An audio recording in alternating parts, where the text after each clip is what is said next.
Bonjour à toutes et tous, vous écoutez First Print, votre podcast comics préféré pour une nouvelle émission du format Front Page. C'est votre revue d'actualité qui revient sur le monde des comics et de leurs adaptations. Nous revenons 3 fois par mois pour vous faire le débrief de tout ce qui se passe d'intéressant dans le monde de la bande dessinée américaine.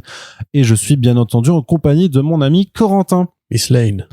Miss Lane, oui, on va faire l'interview. You wanna interview me as Superman? Ouais. Il change de voix pour faire plus Superman. Exactement. Et ça tue, mais on en reparlera beaucoup plus tard. Tu vas, dans cette émission, tu vas bien, j'espère quand même? Cervical. Cervical, toujours. Bah, moi, pollen. Écoute. Pareil. Toujours. Bah oui.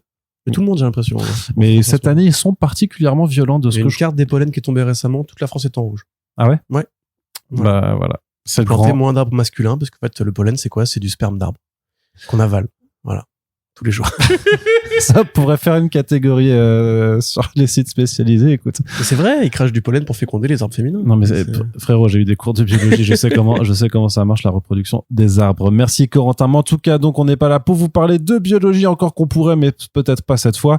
On est là pour vous parler de comics, mais avant tout, bien entendu, on remercie notre sponsor et notre partenaire Pulps. Pulps, c'est 3 boutiques, librairies comics, librairie BD manga et toys sur Paris, une librairie spécialisée sur Bordeaux et surtout c'est un site internet sur lequel on ne saurait que vous recommander d'aller faire vos emplettes. Alors bien entendu c'est mieux d'aller les voir sur place, mais si vous ne le pouvez pas parce que vous n'avez pas de librairie dans le coin, eh bien n'hésitez pas à aller faire un tour sur leur site pour passer des commandes et notamment des commandes de comics en VO puisqu'on vous propose tous les mois des titres à prix de lancement. On vous rappelle que ce mois-ci c'est Ghost Pepper, The Voice Set Kill et This Ends Tonight qui sont dans notre sélection. Le Focus Pulp c'était enregistré dans un front, il y a 2 front pages, mais on va mettre la pastille en ligne séparément là d'ici la fin, enfin juste après ce podcast pour que vous puissiez encore les découvrir et passer commande avant la fin du mois. On remercie bien entendu également l'ensemble de nos tipeurs et tipeuses. Vous êtes 137 à nous soutenir ce mois-ci, ça nous fait plaisir. N'hésitez pas à nous rejoindre, il n'y a eu personne de plus depuis le dernier front page. Voilà. Bah oui, bah qu'est-ce qui se passe? Bon, qu'est-ce que c'est que ça? Bah alors il faut nous rejoindre, la fête est plus folle quand on est nombreux. Sans alcool aussi, c'était le sans alcool. Champomy, c'était ça, ouais. Donc, n'hésitez pas à nous rejoindre également si vous souhaitez simplement, si vous appréciez notre travail, que vous souhaitez nous soutenir et que on puisse voir le long terme avec le podcast. Et on va tout de suite passer du côté des comics. Une petite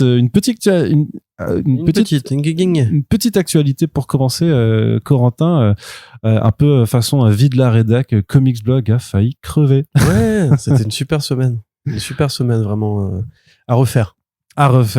Non, mais voilà, si vous nous suivez également à l'écrit sur comicsblog.fr, effectivement, la semaine passée, alors on enregistre ce podcast, on a eu une grosse déconvenue, c'est-à-dire que le serveur sur lequel était hébergé le site a craché, mais dans le sens, il a craché, quoi. Il est mort. Il est mort physiquement. Le data center qui possédait ce serveur nous a juste dit au bout de presque 48 heures d'attente, on peut pas le rallumer, désolé, c'est mort, c'est foutu, allez, ciao, au revoir. Voilà. Et vous n'allez rien faire. Et voilà, c'est ça. Et vous n'allez rien faire parce que dans leur clause dans leur contrat d'enfoiré, en fait, je dis d'enfoiré, mais apparemment c'est comme ça partout pareil, quoi. En fait, ils sont pas responsables des données hébergées sur mais c'est normal. Ils ne font que les héberger. C'est à toi de faire. Oui. Mais c'est à toi de faire tes propres sauvegardes, Corentin. Et donc heureusement que il y a sauvegarde de code aussi. Tu vois. Oui, non, mais heureusement quand même que notre développeur chez Bubble avait commencé à bosser sur le site il y a déjà pas mal de temps sur différents trucs qu'on lui demandait depuis pas mal de temps aussi, mais qui a permis que le site revienne en ligne. Mais à l'heure où on enregistre, sachez qu'on bataille depuis une semaine pour pouvoir quand même continuer de faire nos articles malgré tout un tas de trucs qui sont encore en travers de notre chemin. Et donc on aura sûrement quelques bonnes nouvelles par contre parce que de ce truc un peu pourri, il va peut-être en ressortir de bonnes choses pour le site mine de rien d'ici la fin du mois. Donc on espère pouvoir communiquer là-dessus prochainement. Mais en tout cas, sachez que vous avez on a failli connaître la 2e mort définitive de Comics Blog et on l'a pas super bien vécu. Et c'est pour ça qu'il faut quand même insister avec le côté First Print Army, etc. On rappelle, First Print, ça nous appartient à nous. C'est aussi du coup bien agréable d'avoir cette espèce de petit filet de sécurité où on se dit que ça au moins, voilà, si jamais un jour Comics Blog devait retraverser un épisode pareil, on aurait toujours notre podcast à nous qui reste indépendant et qu'il faut soutenir pour éviter justement qu'un jour nous soyons encore une fois entre les mains des desiderata de la vie et des entreprises et des serveurs qui crachent et des boîtes qui font rien pour nous empêcher que ça arrive. pendant qu'Arnaud boit son Perrier. Arnaud n'a pas peur des eaux non contaminées apparemment. Et oh là là, on dirait une pub, mec, t'as fermé les yeux de bonheur. J'étais en train de dire, non mais j'étais en train de dire, moi tu sais, j'ai passé 4 ans avec des cultures de staphylocoque doré, donc vraiment moi je les bois là, vos matières fécales, j'en m'en bats les couilles. Je prends du Escherichia coli en tartine tous les matins au petit déj. Qu'est-ce que vous allez faire? Qu'est-ce que vous allez faire? Rien du tout. Je vais attendre et regarder. Ça va être très drôle, je pense. Ouais. T'as déjà, non, t'as jamais fait, franchement. Staphylocoque, non. Non, mais une culture bactérienne. Comment c'est dégueulasse. Quand tu l'as fait pousser toute la nuit, ça revient, c'est trouble, ça double la mort. J'ai déjà oublié du fromage dans mon frigo, mais à part ça. Ah ouais, non, mais faudrait que tu viennes une fois dans un laboratoire de bactériologie. Mais oui, mais c'est l'enfer. Depuis tout petit, j'en rêve. Eh ben voilà, ça me fait plaisir. Bref, on va passer donc du côté de l'actualité comics. Tu poses la question. T'as jamais fait une culture de bactéries? Bah alors. Tout le monde a fait une culture de bactéries. T'apprenais quoi à la Sorbonne, là? Incroyable. La littérature. C'est moins bien. Donc du côté des comics, on a un petit point financement participatif, histoire de vous dire que bah voilà, vous pouvez aussi mettre des sous dans des chouettes projets d'édition. Alors le premier, c'est du côté de Bliss, on a une nouvelle sortie Valiant Comics qui est là. Et c'est le Bloodshot Unleashed Reloaded. Donc c'est donc toujours la série de Dennis Camp qui donc est de retour. Vous vous rappelez, il y avait eu un Bloodshot Reloaded, un Bloodshot Unleashed il y a 2 ans maintenant, je dirais. Oh, plus que ça, non? 3 déjà? Peut-être. Hein. Ouais, c'est lui avec toutes les armes à la Bloodshot qui. C'est ça, dans lequel en fait Bloodshot devait, parce que Bloodshot donc c'est un super soldat qui a des nanites infusées dans son sang qui lui permettent d'être virtuellement immortel et de communiquer et de contrôler toutes les technologies. Il est issu d'un programme gouvernemental façon Weapon X et tout ça qui s'appelle le projet Rising Spirit. Et donc dans la mini-série Bloodshot Unleashed d'il y a quelques années, en fait il y avait d'autres projets de super soldats qui s'échappaient du centre où ils étaient prisonniers. C'est les Weapon Plus un peu. C'est ça, ouais. Et donc Bloodshot devait aller les arrêter puisque étant tous en gros quand même des tueurs fous et surtout complètement ravagés psychologiquement, voilà, ils s'en prenaient alors aux personnes qu'ils estimaient être responsables de leur destin ou parfois même à des innocents, et donc ils devaient les arrêter. Le problème c'est que dans cette mini-série en 4 numéros, on nous disait au départ qu'il y en avait 13, non, ou je sais plus combien, ou 27. Oui, un truc, c'était assez nombreux. Genre qu'il y avait beaucoup de super soldats qui s'étaient échappés, et sauf que au bout de 4 numéros on en avait buté que 4, et on me disait alors les 20 autres, où est-ce qu'ils sont? Et donc là c'est la suite du programme. Dennis Camp est de retour, parce qu'il faut savoir qu'en fait que la série Bloodshot Unleashed elle a démarré alors que Valiant était en train de crever et que c'était avant la reprise par Alien Books, alors que Bloodshot Unleashed Reloaded ça a été mis en place sous Alien Books. Donc Bliss nous fait le plaisir d'éditer ce nouvel album pour qu'on puisse avoir quand même la suite et sûrement fin de la série, parce que je crois pas qu'il y aura de troisième tome, parce que il faut bien compléter cette histoire, pardon. Donc c'est Dennis Camp qui est toujours au scénario, c'est Mauro Mantella qui coécrit en fait avec Camp, et donc au dessin on a Al Barrio Nuevo et Rodrigo Rocha. Donc faut savoir que Alien Books ils sont sud-américains, et donc en fait c'est pour ça qu'il y a beaucoup de leurs artistes qui sont aussi de différents pays. Précisons du coup que ce n'est pas l'artiste du premier volume qui était John Davis Hunt, l'élève préféré de Frank Whiteley et de Geoff Darrow. Donc ça, on y perdra peut-être c'est joli quand même, hein. Parce que c'est classique, mais c'est très violent. Si vous aimez la BD où les mecs se tirent des bastos, ça fait des gros trous dans leur tête, c'est un peu le même délire. Ouais, et puis ils refont intervenir Bloodskirt, qui était l'alter ego cartoon qui avait été créé par Jeff Lemire dans Bloodshot Reborn. Donc non, le volume a l'air d'être à la fois la suite et puis de reprendre certains éléments. Ouais. Et puis Dennis Camp, c'est pas n'importe qui aujourd'hui. Il a bien percé sur le marché des comics grâce à Ultimates et à Absolute Martian Manhunter récemment. Ouais. C'est un nom à surveiller, et c'est toujours intéressant de découvrir ce qu'il fait à côté. Tout à fait. Donc voilà. Donc ça, c'est à soutenir en ce moment. La campagne a déjà dépassé les 100% à l'heure où on écrit, j'allais dire, où on enregistre ce podcast, mais il n'empêche que c'est toujours cool d'aller soutenir. Surtout que vous pouvez découvrir également dans les contreparties, déjà il y a l'intégrale du premier volume de Bloodshot de Dwayne Schwarzinski qui est toujours super cool. Et surtout t'as l'intégrale de Bloodshot Reborn qui est à 30€ au lieu de 65. Donc ça vraiment, le volume de Jeff Lemire, c'est assez ultime. Donc vraiment n'hésitez absolument pas à découvrir ces comics. Donc les liens sont dans la description de ce podcast, bien évidemment. Et si vous n'avez pas écouté les derniers Back Issues, on a aussi parlé parler de X-O Manowar Unconquered, qui est également édité chez Bliss. Laissez des commentaires derrière les back issues, parce que j'aime bien les lire, s'il vous plaît. Oui. Voilà. Tout à fait. Très bien, Corentin. Donc, du côté, on a aussi pas mal j'avais mis des Kickstarter également. Puisque du côté de l'édition VO, on a enfin une campagne qui vient de se lancer. Il faut que j'aille la backer. D'ailleurs, je suis en train de me faire la réflexion au moment où je vous parle même de Lake Yellowwood Slaughter, donc chez God's Flying Press. Rappelle-toi, Corentin, c'est ce fameux projet d'adaptation en comics d'un slasher des années 80 qui n'a en réalité jamais vu le jour. C'est un faux, donc c'est l'adaptation d'un faux film en fait, avec donc un slasher avec un tueur avec une hache et un ciré jaune. Donc clairement toute ressemblance française, voilà, c'est ça. Voilà, donc qu'est-ce que je voulais dire?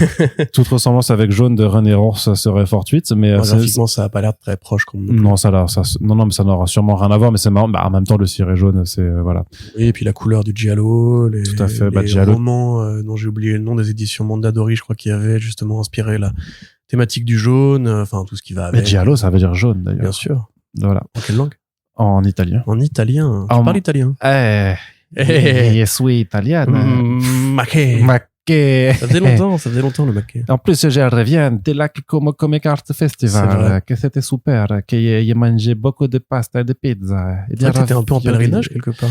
Quelque part, ouais. Le lac de Côme, il est pas commun avec la Suisse? Je sais pas. Non. Il est beau. Avec le lac Léman, pardon. Il est très beau. C'est très beau, tu vois, je t'avais dit que c'était beau. T'as croisé la maison de Georges Clooney? Mais la villa où il y a la soirée de lancement, c'est celle-là. Ok. Donc oui. Ouais, putain. Et il y avait George Clooney. Non. Il était là. Tu te fous de ma gueule? Il était là, il m'a offert un espresso, il m'a fait what else. Bien sûr que je fous de ta gueule. Non, bah ça va, il y avait.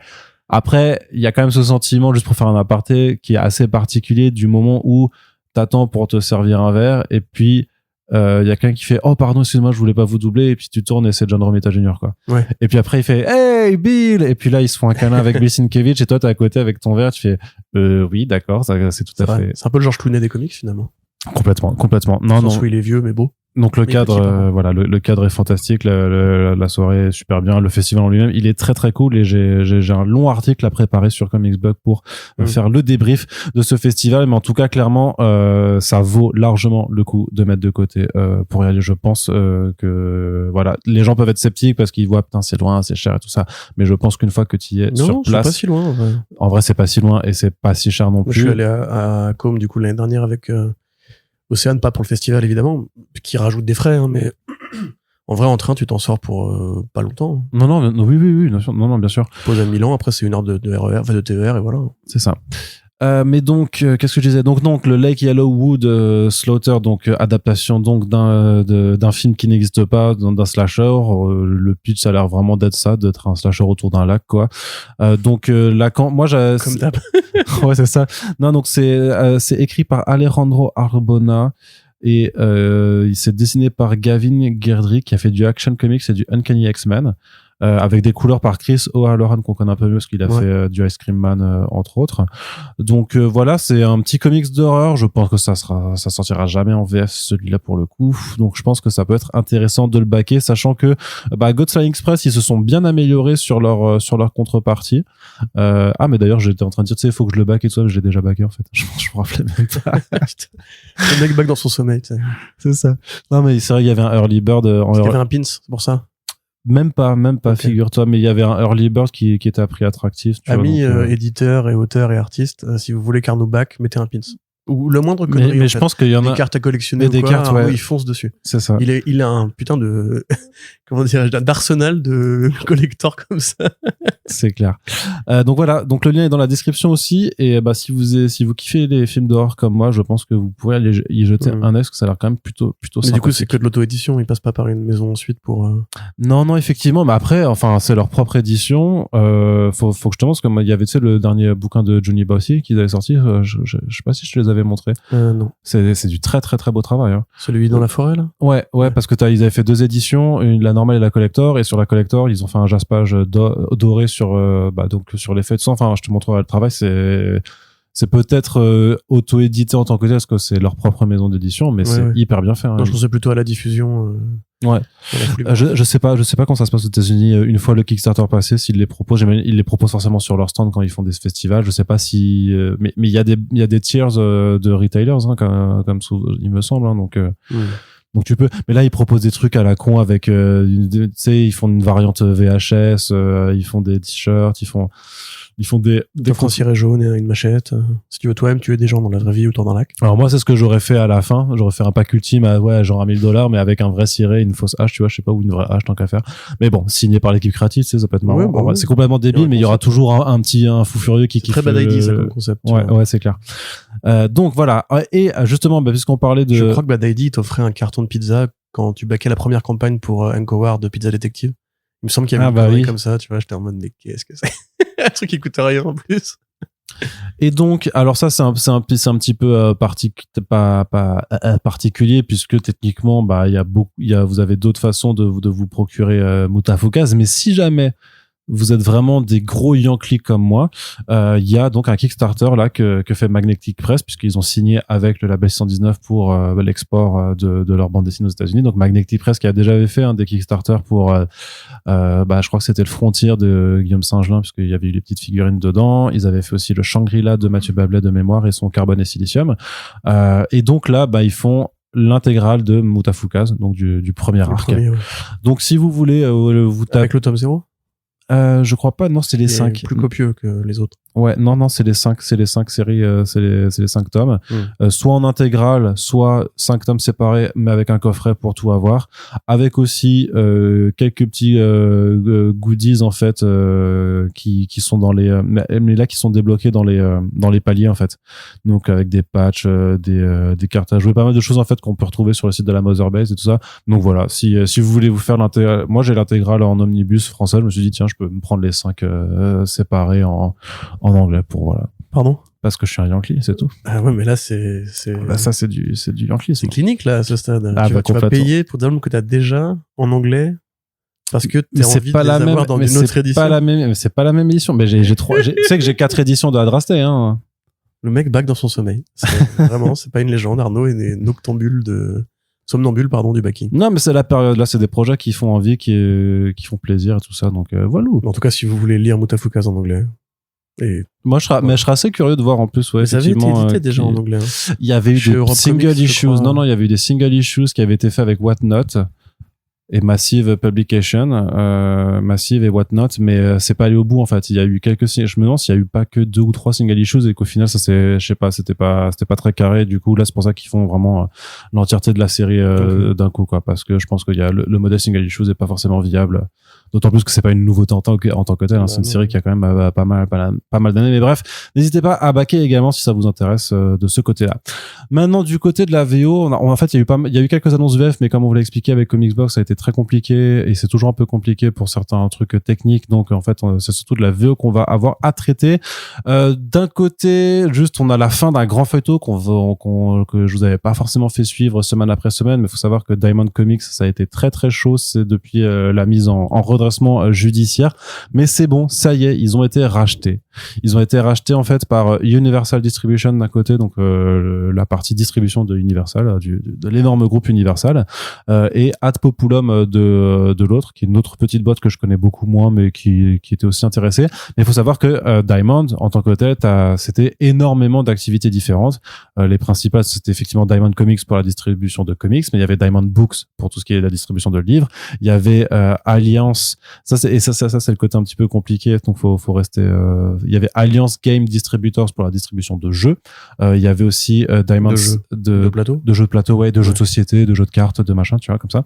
Donc il y avait Diamond Select Toys pour tout ce qui était produits dérivés. T'avais Diamond UK qui est donc la distribution au Royaume-Uni. T'avais aussi Free Comic Book Day. T'avais d'autres trucs encore, d'autres activités liées plus ou moins au monde des comics.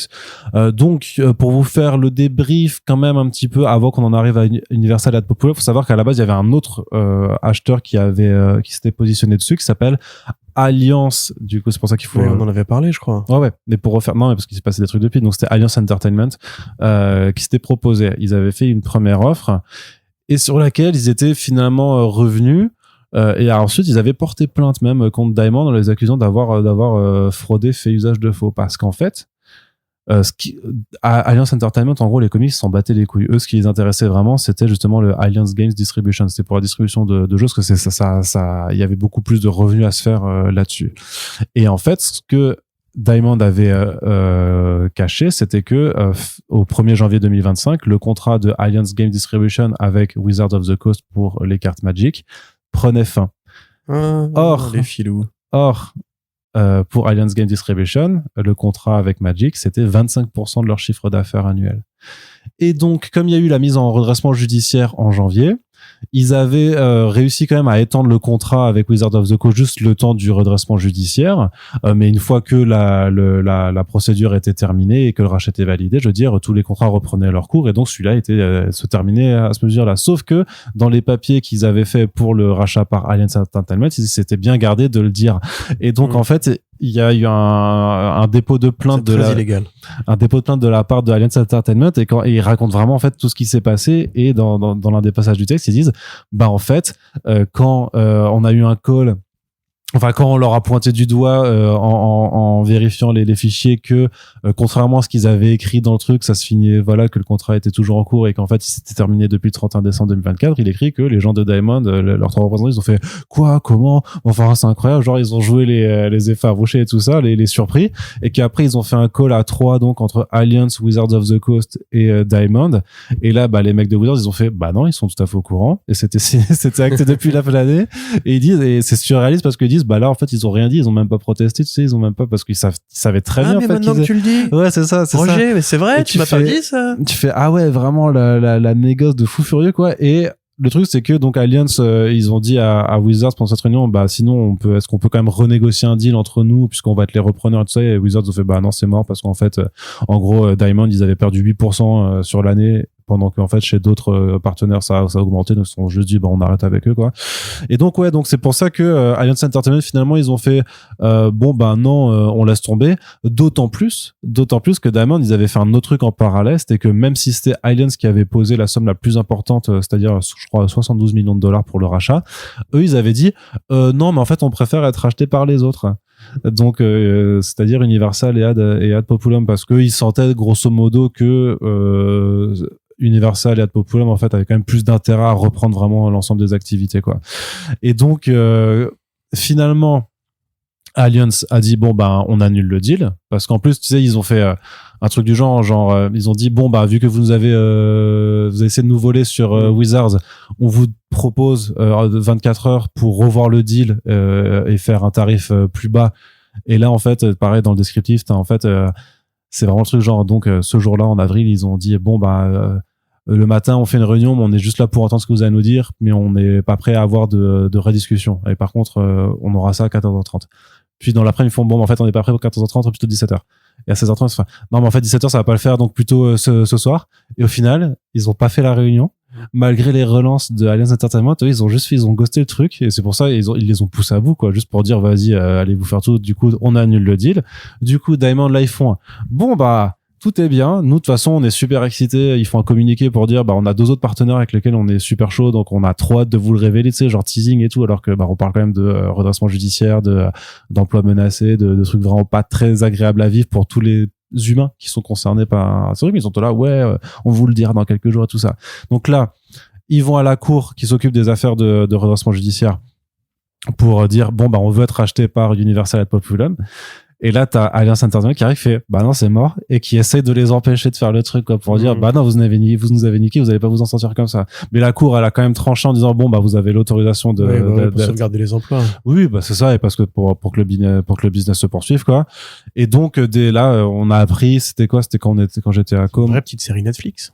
En vrai, c'est un truc de fou. Mais en vrai, l'histoire, moi, je voyais les trucs. C'est pour ça que j'ai pas fait d'article jour par jour, parce que c'est quand même une actualité qui a très peu d'impact. Parce que j'en ai parlé avec Arnaud Depups par rapport à comment si ça avait un impact ou pas sur eux, leur propre gestion de commande. Et vu qu'en fait, les 3/4 des éditeurs VO sont déjà passés, ont cessé leur exclusivité avec Diamond, ils sont passés par d'autres distributeurs, et qu'apparemment avec Lunar, ça se passe plutôt bien et tout ça. En fait, il n'y a pas vraiment d'impact sur la distribution des comics pour l'instant, en tout cas en France. Donc c'est pour ça qu'il n'y avait pas forcément d'intérêt à relayer chacun des points de détail, parce que déjà déjà c'est assez compliqué, c'est aussi du droit américain sur lequel je suis pas forcément expert. Et oui, c'était passé beaucoup d'énergie pour une affaire qui moi m'intéresse, mais qui touche, on va le dire en France, intéresse pas grand monde non plus quoi. Ouais. Et puis au-delà de ça, c'est vrai que dans la mesure où grosso modo c'est précisément pour la partie jouet, enfin jeu de plateau, c'est vrai que c'est compliqué de mesurer l'impact que ça même aurait pu avoir pour les single issues. Surtout que donc le 16 mai ça a été validé, que ça a été racheté, annonce et tout ça, c'est bon. 2 heures après, énorme licenciement chez Diamond.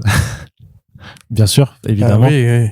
Évidemment. Quand une boîte en crise, c'est souvent ce qui se passe. Mais parce qu'en fait, Ad Populum qui a racheté, donc parce qu'en fait ça s'est fait comme ça, c'est Universal a racheté donc Alliance Game Distributors, donc le truc de jeu, et Ad Populum a racheté tout le reste, sauf Diamond UK. Et en fait, Ad Populum, ils s'en battent les couilles des comics. C'est pour ça qu'ils sont en train de sabrer, ils sont en train de tout sabrer pour faire disparaître ça. Et en fait, visiblement de ce qui est su à l'heure où on enregistre ce podcast, c'est que Universal voudrait recréer un distributeur de comics. C'est-à-dire que en se basant sur la structure déjà en place avec Alliance Games Distribution, ils vont développer ça et remettre les comics dedans, ça, parce que leur objectif, c'est de devenir le 3e distributeur du marché avec Lunar et Penguin Random House. Mais en gros, Diamond Comics, celle qu'on connaissait, du coup, l'entité en elle-même, elle est morte, quoi. C'est terminé.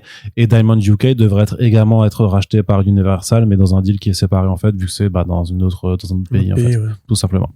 Et donc, c'est peut-être pas la fin, c'est peut-être pas la fin du tout de ce feuilleton qui était assez dantesque à suivre. Et je sais pas si, comme dit, il y aura un réel impact au final. Par contre, c'est une vraie transformation d'un acteur qui a quand même eu le monopole. L'impact immédiat, c'est que tous les éditeurs qui s'étaient pas encore barrés vont se barrer, quoi. Parce que ça va pas non plus prendre. Oui, de toute façon, vu que Diamond va disparaître, là, ils ont quelques mois pour justement, en fait, là maintenant, la structure qui reste à plusieurs mois, parce qu'ils ont prolongé leur procédure de redressement, donc ils les protègent, hein, en gros. Jusqu'à septembre, donc là ils ont jusqu'à septembre pour rembourser tous leurs créanciers. J'imagine faire aussi et pour Universal de l'autre côté, je pense que Universal et Ad Populum vont quand même bosser ensemble pour en gros que les transferts de personnel ou de on va dire de méthode de fonctionnement se fassent vers le nouveau distributeur que Universal va installer.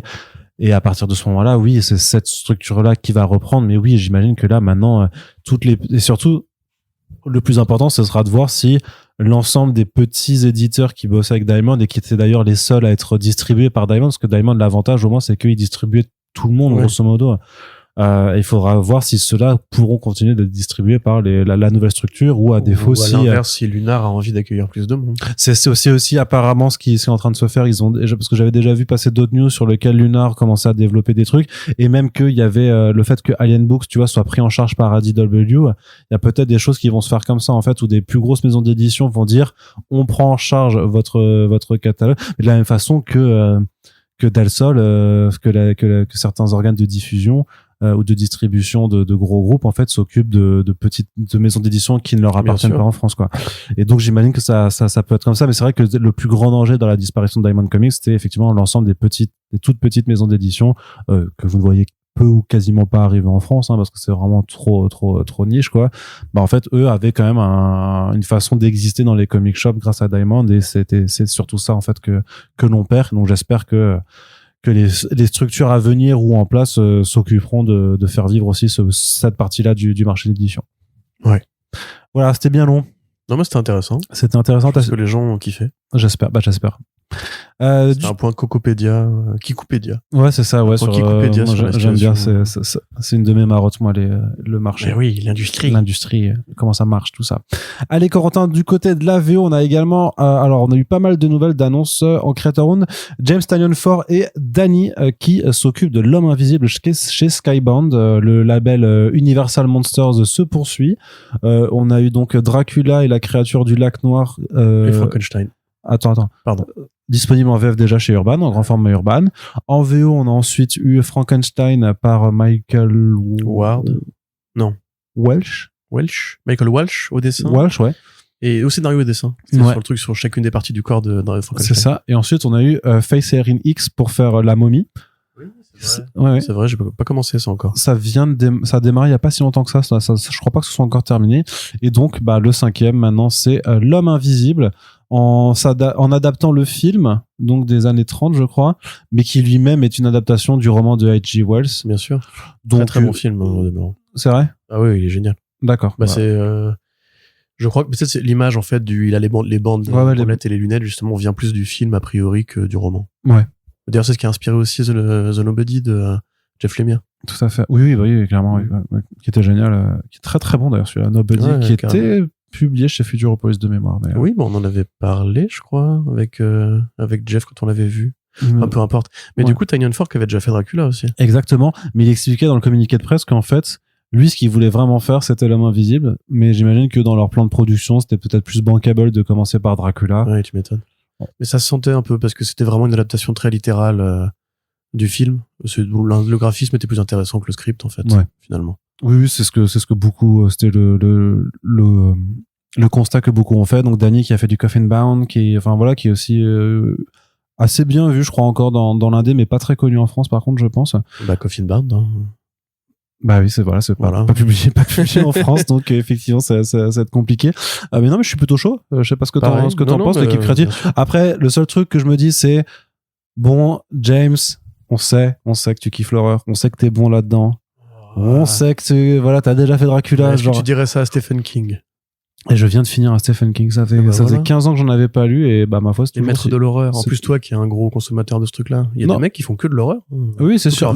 Oui, mais je veux dire, il y a d'autres gens qui sont très bons sur l'horreur, et je me dis que tu peux en laisser pour d'autres. Après, The City Beneath Her Feet n'a pas l'air de prendre cette direction.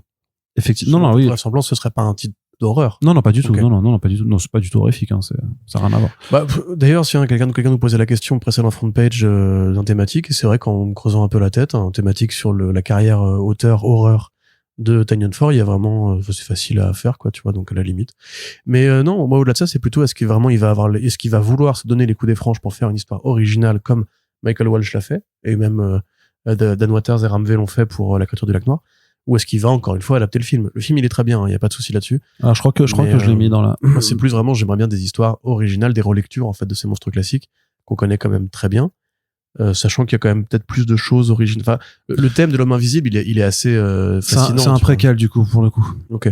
Voilà, ça s'intéresse. Donc c'est Dr. Jack Griffin, et ça doit vraiment en fait s'intéresser à la tragédie qu'il a transformée, voilà, ces travaux de recherche qui l'ont transformé en homme invisible, avec donc des clins d'œil à des éléments qui sont présents ensuite dans le film, ce genre de choses-là, quoi. Bah, enfin, pour le coup, la densité thématique de ce personnage est, à mon sens, pas supérieure à Dracula, mais Dracula, on l'a beaucoup vu. On a moins vu l'homme invisible, quand même, qui est plus justement renvoyé à cette espèce de roman original de Wells et le film qui s'en est suivi. On n'a pas eu récemment, tu vois. Ah si, il y a eu le film avec l'actrice de Mad Men et de La Servante écarlate, que je vais pas réussir à retenir le nom, je suis désolé. Elisabeth quelque chose, non? Peut-être. Je sais plus. En plus, j'adore cette actrice. Elisabeth Moss. Pas mal. Bravo. Un petit budget à 7 millions, d'ailleurs, qui était, très très bien, on a pour souvent le coup. eu ce débat dans ces podcasts, et justement, ce film-là avait été cité en exemple de, on peut faire un très bon film pour moins de 10 millions, il rapporte 100 millions, donc il est extrêmement rentable, comme Terrifier et tout. Je l'ai pas vu, moi, pour le coup, mais il paraît que... Ah, il est très bien. Très bonne relecture du concept de l'homme invisible, avec une approche plus moderne, technologique, machin, et un truc vraiment très poussé sur emprise mentale, quoi, vraiment. Donc non, vraiment très très très chouette. Il y a une scène, ceux qui l'ont vu sauront, mais la scène du restaurant, incroyable, vraiment. Le petit moment gasp comme ça là, c'est très très chouette, quoi. Et l'homme invisible qui était dans la Ligue Gentleman Extraordinaire de Alan Moore. Tout à fait. Et qui se fait sauvagement, bref, je vais pas spoiler cette série. À ceux qui ne l'auraient pas lu, lisez-la, elle est très bien. Elle est disponible en omnibus et en gros et en album chez Panini. Corentin, je te laisse la parole vite fait. Pour que tu puisses me présenter Escape, une nouvelle création en creator owned par Rick Remender et Daniel Acuna, qui se retrouvent après leur passage sur Captain America. Je me souviens plus, il nous en a parlé quand on l'a... Mais faut que je réécoute l'interview, d'ailleurs, que je vais mettre en ligne parce que faut que je la mette en ligne rapidement. Effectivement, on a rencontré Daniel Acuna au Comic-Con France, on en a fait une petite interview très sympathique et on remercie Mike qui nous a fait l'interprète en direct en espagnol. Bien mieux espagnol que moi, malheureusement. Ouais, qui a fait un job incroyable. Et justement, on va vous la mettre en ligne assez rapidement maintenant. Mais je sais plus s'il nous avait dit à la fin qu'il faisait, mais pas, Cléo Cano.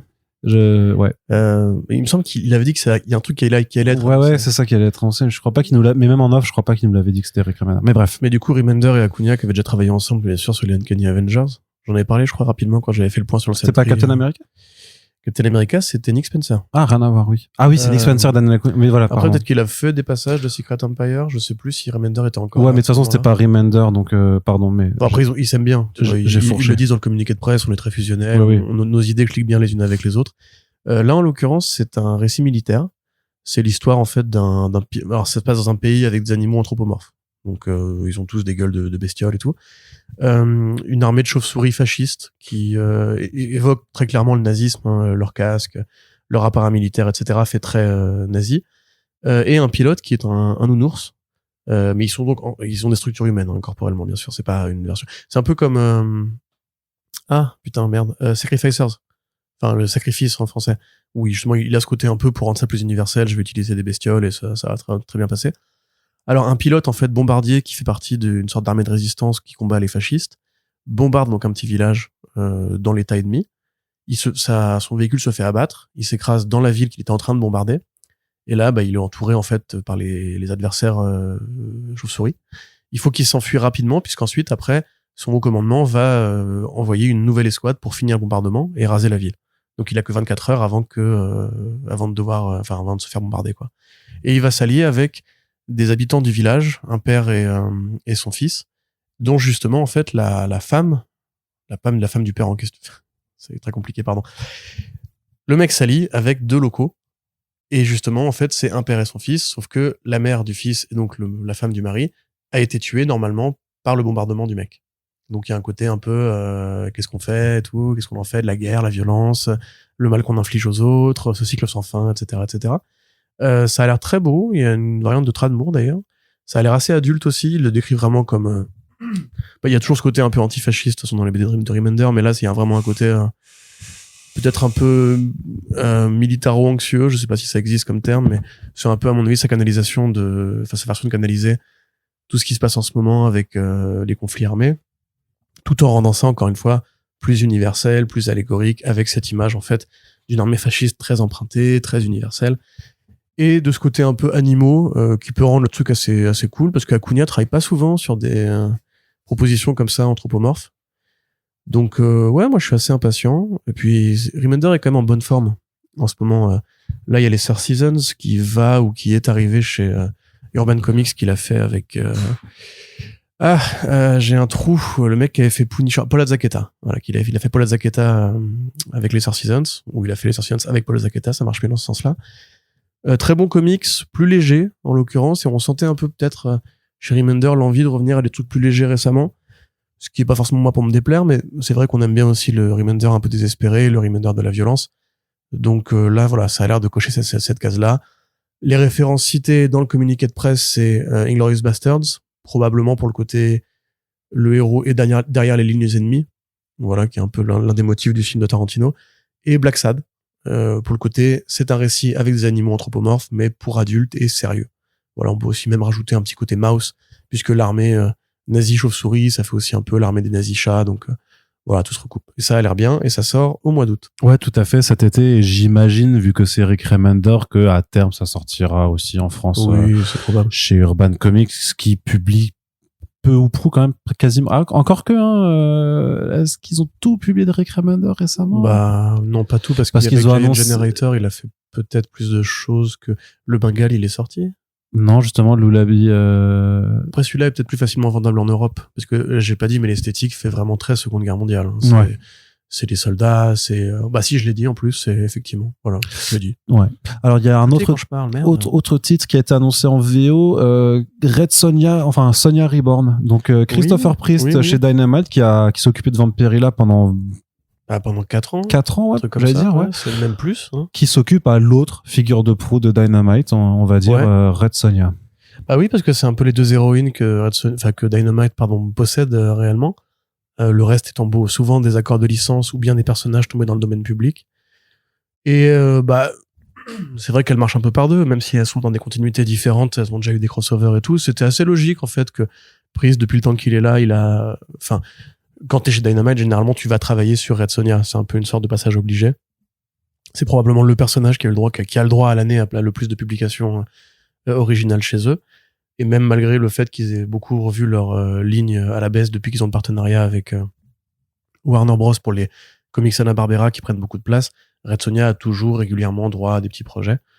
En l'occurrence, une idée assez originale, en fait, c'est qu'il t'explique que dans le présent, dans notre monde à nous, une jeune diplomate, slash étudiante, slash, enfin, une femme lettrée, on va dire une jeune femme lettrée qui s'appelle Maggie, en faisant des recherches sur l'âge iborien, donc, qui n'est pas l'âge cimérien, donc c'est l'époque dans laquelle évolue le personnage de Red Sonja, se retrouve en fait balancée en arrière, dans le temps, à occuper le corps de Red Sonja. C'est une sorte de code quantum. Elle se réveille dans le corps de Red Sonja, parce que il y a, alors ça c'est un peu pour la mythologie, mais il y a des dieux de la lumière et du chaos qui se font une bataille, et a priori Maggie et Red Sonja se retrouvent toutes les deux occupées obligées de cohabiter, j'allais dire, non même pas, parce que c'est vraiment, elle est Red Sonja. Red Sonja n'est pas entre guillemets en train de partager son corps avec elle, elle est vraiment incarnée en tant que Red Sonja. C'est vraiment un truc qu'on n'a pas vraiment vu jusqu'ici dans les comics Sonja, qui sont généralement assez premier degré. Là, c'est plus une sorte de déconstruction, puisque tu as l'occasion de mettre un personnage du présent qui peut commenter l'intrigue ou poser un regard un peu critique ou poser un regard un peu métafictionnel sur cette héroïne-là, qui a quand même eu beaucoup d'aventures depuis que Dynamite l'a récupérée. On nous dit qu'il va peut-être rendre hommage à Roy Thomas et à Frank Thorne, qui est Barry Windsor Smith, évidemment, qui sont un peu les trois grands qui ont fait la carrière de Sonja en comics.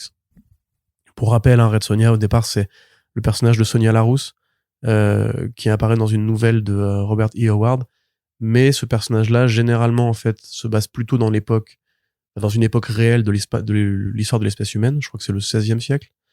Et en l'occurrence, quand Roy Thomas l'a réinventé dans les comics Marvel, il a plus pris appui sur le mythe de Conan le Barbare pour en faire la barbare qu'on connaît, avec la cotte de maille, l'épée, le côté un peu sexy, sulfureux, etc. Donc, il y a un riche historique en comics qui sera intéressant de confier à un mec comme Priest, qui a souvent fait de l'œuvre méta ou de la digestion méta, comme avec le Black Panther et tout. Et c'est vrai que ces vampires-là, alors malheureusement, le petit défaut, c'est que Dynamite n'a pas les moyens de payer des grands dessinateurs ou des dessinateurs d'un niveau qui serait celui de Priest au niveau du scénario.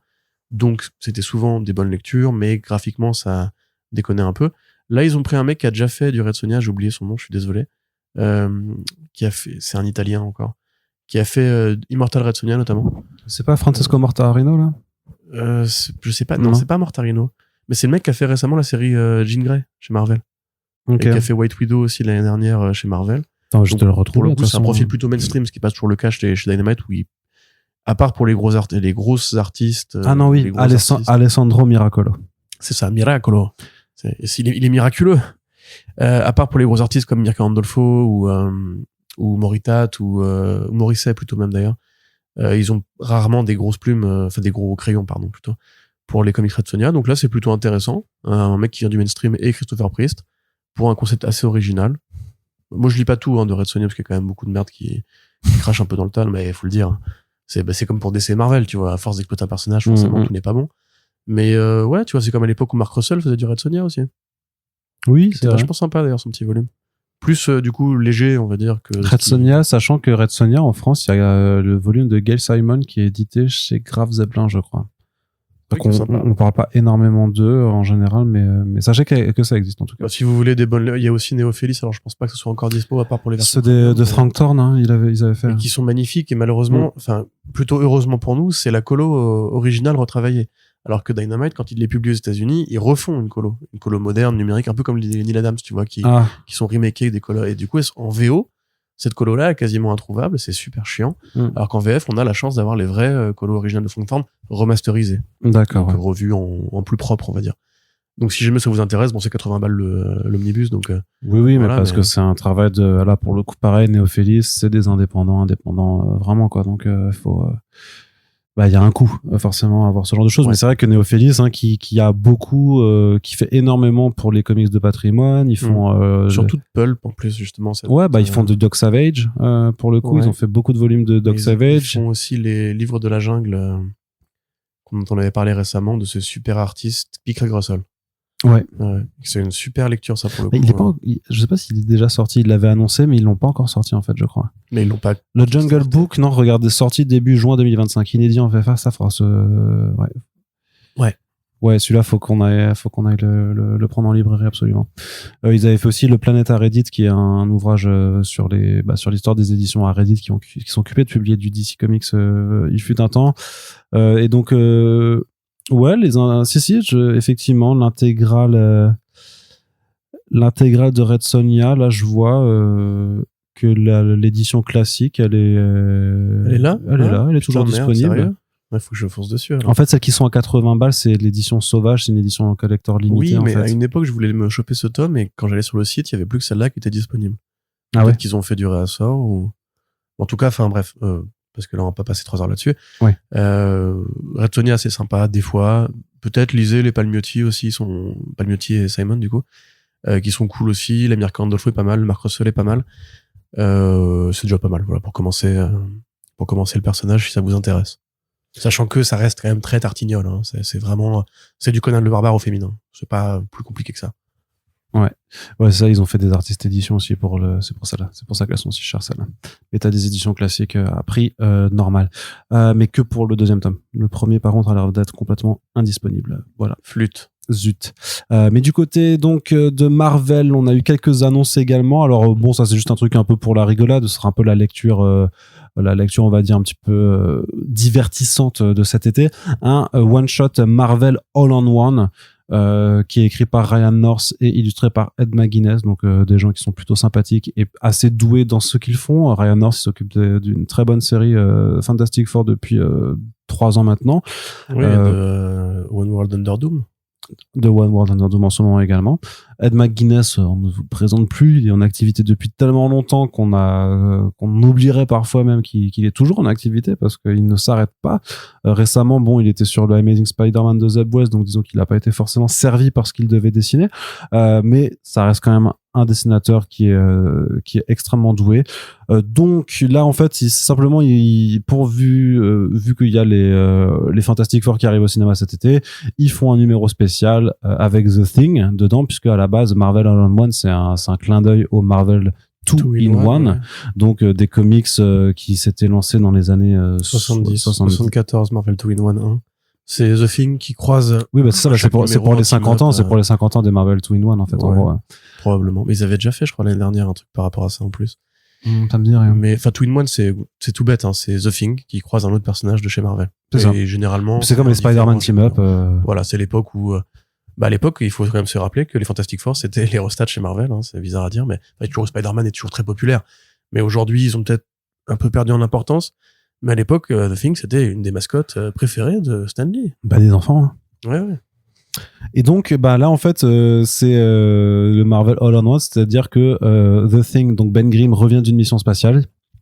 Il arrive à New York, et là d'un coup, bah, il sait pas pourquoi, bah, t'as les 3 autres des 4 Fantastiques qui commencent à vouloir lui taper dessus. Et puis d'un coup, en fait, il y a tout New York qui va lui taper dessus. Enfin, il y a tous les héros Marvel qui commencent à lui taper dessus. Donc, bah, lui, il adore se battre, hein. Il dit toujours It's clubbering time, ça va castagner. Donc, bah, le principe est un peu con comme ça, mais en gros, c'est The Thing qui va se taper contre tous les super-héros Marvel. Ça pourrait être un numéro de la série de North, en fait.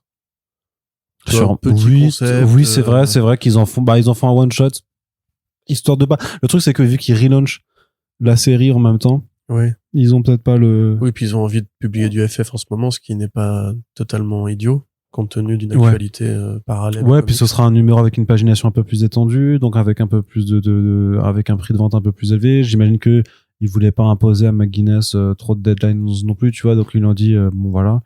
Pourtant, McGuinness et les deadlines. Pardon. Bah quoi? Bon, c'est pas le plus rapide aujourd'hui, hein. Oh, mais il les a tenus, hein, sur Zeb Wells et tout, quand même, le rythme. Ils sont bien organisés, on va dire. Non, voilà ça. Donc, voilà, ça pourrait être distrayant. Je suis pas sûr que ce soit incroyable, mais au moins, voilà. Bon, il est fort pour la baston, en plus, McGuinness. Oui. Sa période Hulk était surtout qu'en plus, le principe, c'est que des splashs. Ah ouais? Ouais. Ah, ça peut être marrant, du coup. C'est un numéro qui sera entièrement que en splash ou en double page.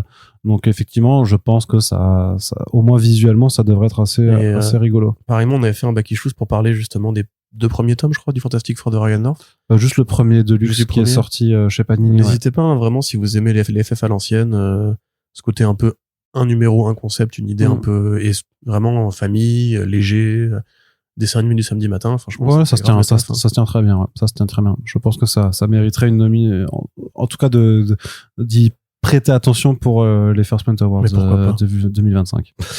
Donc, après, tu sais qu'il y en a qui vont forcer pour que Ultimate, enfin, ou l'une des séries Ultimate. Après Ultimate Spider-Man, elle va forcer, enfin, bah oui. Et Ultimates aussi, en vrai. On n'a pas encore. Ça va être compliqué, hein. Non, mais ça va y avoir, en vrai, super-héros, dans les séries super-héros, vu tout ce qui sort cette année en VF, ça va se battre, hein. J'ai croisé récemment. J'ai envie de dire, ça va castagner, même. Pour ceux que ça intéresse, en ce moment, sur Paris, c'est le Paris Beer Festival. Et en allant découvrir un petit bar de brasseurs sympa avec Fabrice Adiga, mon bon ami que vous avez déjà entendu dans les podcasts, on a parlé avec un mec qui était spécialiste de la bière, qui avait arrêté les comics, et on a réussi à le remotiver à s'y mettre en lui décrivant Ultimate Spider-Man de Hickman. Le mec était en mode genre, ah bon, ça y est, ils sont revenus sur One More Day, enfin, putain. Parce que le mec à l'époque, il l'a vécu en direct, il était choqué. Bien sûr, bah oui. Et je pense qu'il y a beaucoup de gens qui, de cette génération qui sont très heureux que ça arrive en ce moment. C'est clair. Allez, du côté de Marvel également, Thor repart évidemment au numéro 1. Vous en avez parlé il y a quelques temps. Mais ça change pas le scénario. La série Immortal Thor s'arrête au numéro 25 avec la supposée mort de Thor, puisque c'était vraiment leur teasing, Even an Immortal Can Die. Mais bien entendu, la série ne s'arrête pas. Elle est pas mort. Elle est relaunchée au numéro 1. Donc, Halloween reste toujours, puisqu'il dit dans le communiqué de Marvel que, en fait, la série Immortal Thor n'était que le premier acte de son grand run. Donc, il faut relancer au numéro 1 parce qu'il y aura une direction différente. C'est Pascal Ferry qui sera au dessin. Ça, c'est bien. Ça, c'est cool, mais en plus, je l'ai vu ce week-end, du coup, et j'aurais dû lui demander. J'aurais dû lui demander. J'aurais fait, alors, qu'est-ce qu'a tout fait? Il a une vraie courbe ascensionnelle, en plus, Ferry, parce qu'il avait fait aussi le Strange de McKay. Et chaque fois, il s'améliore un peu. Il a un super usage des contours, qui laisse beaucoup de place aux coloristes. C'est vraiment du beau dessin. Donc ça promet. Mais après, c'est comme Fantastic Four qui repart au numéro 1 avec Humberto Ramos, tu vois. Enfin, il se fout un peu de la gueule du monde. Ah oui, c'est vrai que c'est avec Ramos. C'est vrai qu'il était là-bas aussi, du coup. Il y a tout le monde. Laisse tomber, le roster était débile, quoi. Mais donc, quelque part, c'est compliqué. Après, c'est bien. Moi, je me rappelle du run d'Aaron où il y avait God of Thunder, Mighty Thor, Unworthy Thor et tout. De fait, c'est pas nouveau. Oui, c'est ça. Mais déjà, on n'y croyait pas du tout. Et en plus, l'artiste avait déjà changé. Puisqu'au début, c'était Martin Coccolo. Et après, c'était Ran Bazaldua qui avait repris qui est vraiment pas du tout le même niveau, hein, sans vouloir être. C'est le problème principal d'Immortal Thor, c'est que autant scénaristiquement c'est ample, c'est dense, parfois c'est un peu touffu aussi, mais vraiment c'est vrai qu'il y a un vrai truc à suivre dans sa narration, tout ça, c'est assez intéressant. Autant graphiquement c'est pas à la hauteur, quoi. Non, et justement le. Je veux dire, surtout quand tu fais début et après. Et quand tu fais des couvertures par Alex Ross, t'as vraiment un peu escroquerie sur la marchandise, j'ai envie de dire, tu vois. Mais Bazaldua, je comprends pas. Pourquoi? Enfin, vraiment. Surtout qu'elle est Stormbreaker. Elle est Stormbreaker, mais bon, ouais, j'allais pas, je sais pas. Mais pareil, après, elle doit suivre elle est en mode ongoing avec les deadlines. À mon avis, elle est peut-être pas faite pour ça. Hein. Mais ce que je veux dire, c'est que du coup, il y a quand même un peu disquette, parce que là, si à la limite c'était un run avec un artiste en dessinateur et qu'on te relance ça en changeant de dessinateur, en mode regardez, on change de braquet et tout.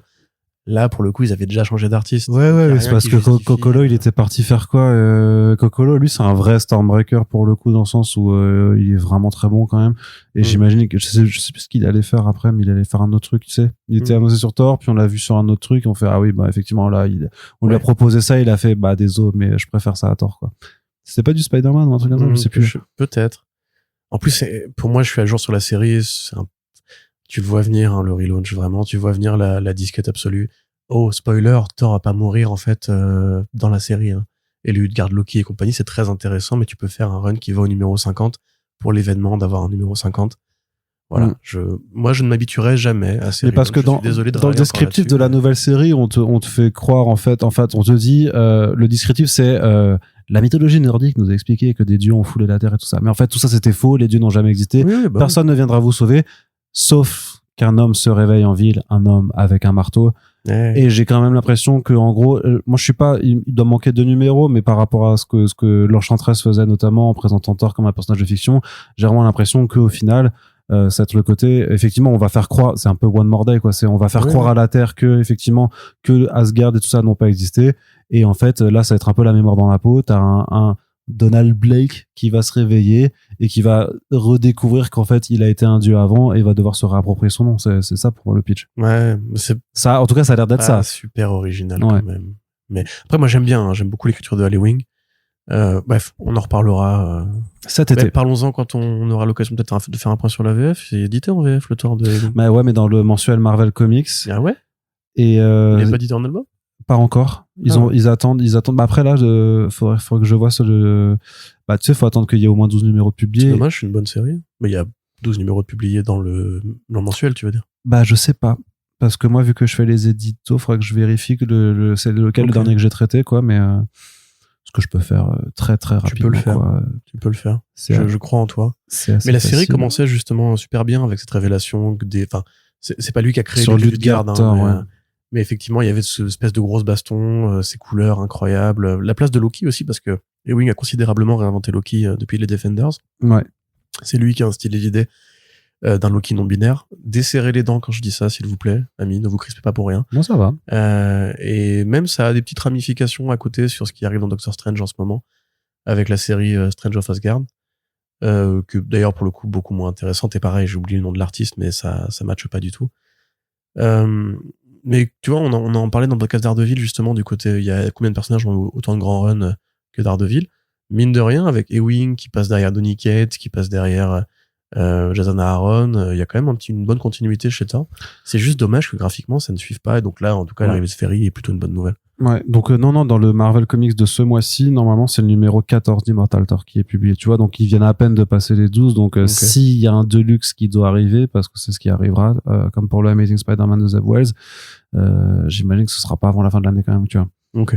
Mais ce qui fera un chouette truc, quoi, mais du coup ça veut dire que si ça arrête au 25, tu fais un tome de 12 puis un tome de 13, tu fais ça en 2 volumes, puis après t'attaqueras le relaunch en tant que tel, quoi. Vous pourrez nous dire si on est un peu méchant avec Ran Bazaldois ou pas.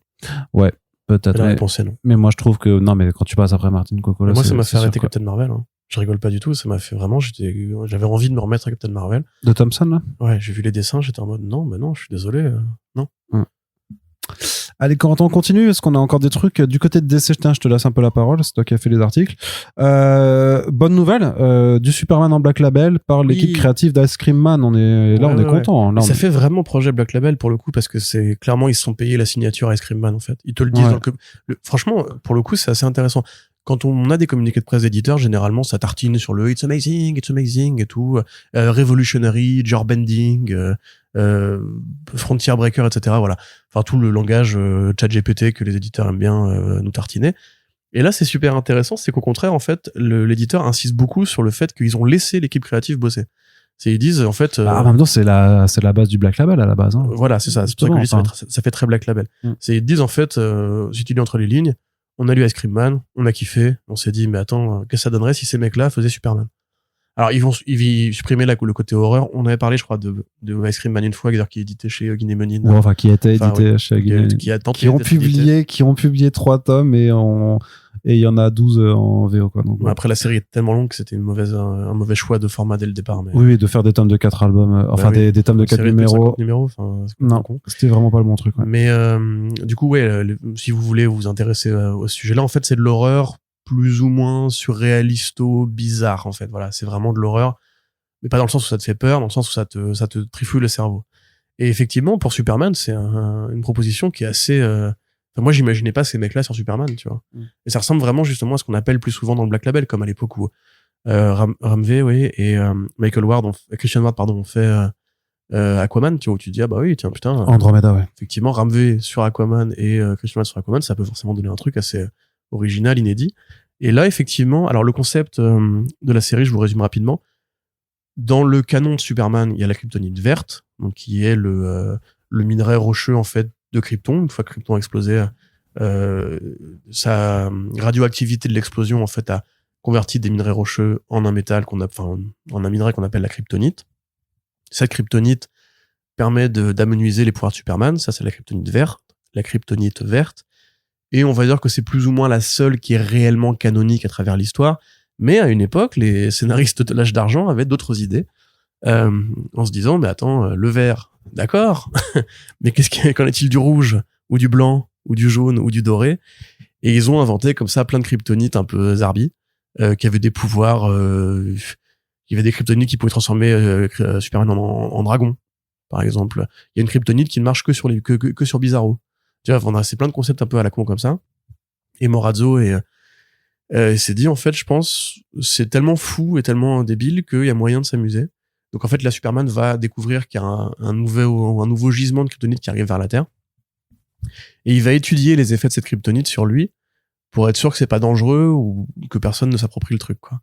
Et a priori, c'est des kryptonites plutôt existentialistes, en fait. C'est des kryptonites qui vont vraiment avoir des effets psychiques très profonds sur lui. Et à chaque numéro va être une kryptonite différente. Ah, ok. Tu vois, donc c'est le côté un peu spectre des émotions, spectre des couleurs. Et il dit que ce serait un peu l'occasion pour eux, justement, de poser plein de regards différents sur le mythe de Superman, en le mettant vraiment dans des situations qu'on n'a pas vues jusqu'ici. Donc, et ils disent, ce sera pas de l'horreur, mais ce sera effectivement très bizarre. Je préviens, ça va être les fans de Superman qui, même ceux qui aiment bien Grant Morrison, vous avez pas encore lu ça, tu vois. Et franchement, moi, la promesse me va carrément. En plus, j'aime beaucoup le coup de crayon de Morazzo, du coup, parce que c'est Maxwell Prince qui écrit et c'est Morazzo qui dessine. Ce côté, justement, pareil, très Frank Whiteley, en fait. Parce que le trait très ciselé, mais plus des yeux exorbités, une sorte de folie qui passe beaucoup par le situationnel et les structures et tout. Donc, ça peut être vraiment intéressant. Et c'est effectivement, ça faisait longtemps qu'on n'a pas eu de Superman en Black Label, quoi, quelque part. Il y avait eu la série de Frank Miller. Bah, le Space Age, techniquement, enfin, il a été édité en Black Label ensuite, quoi, tu vois.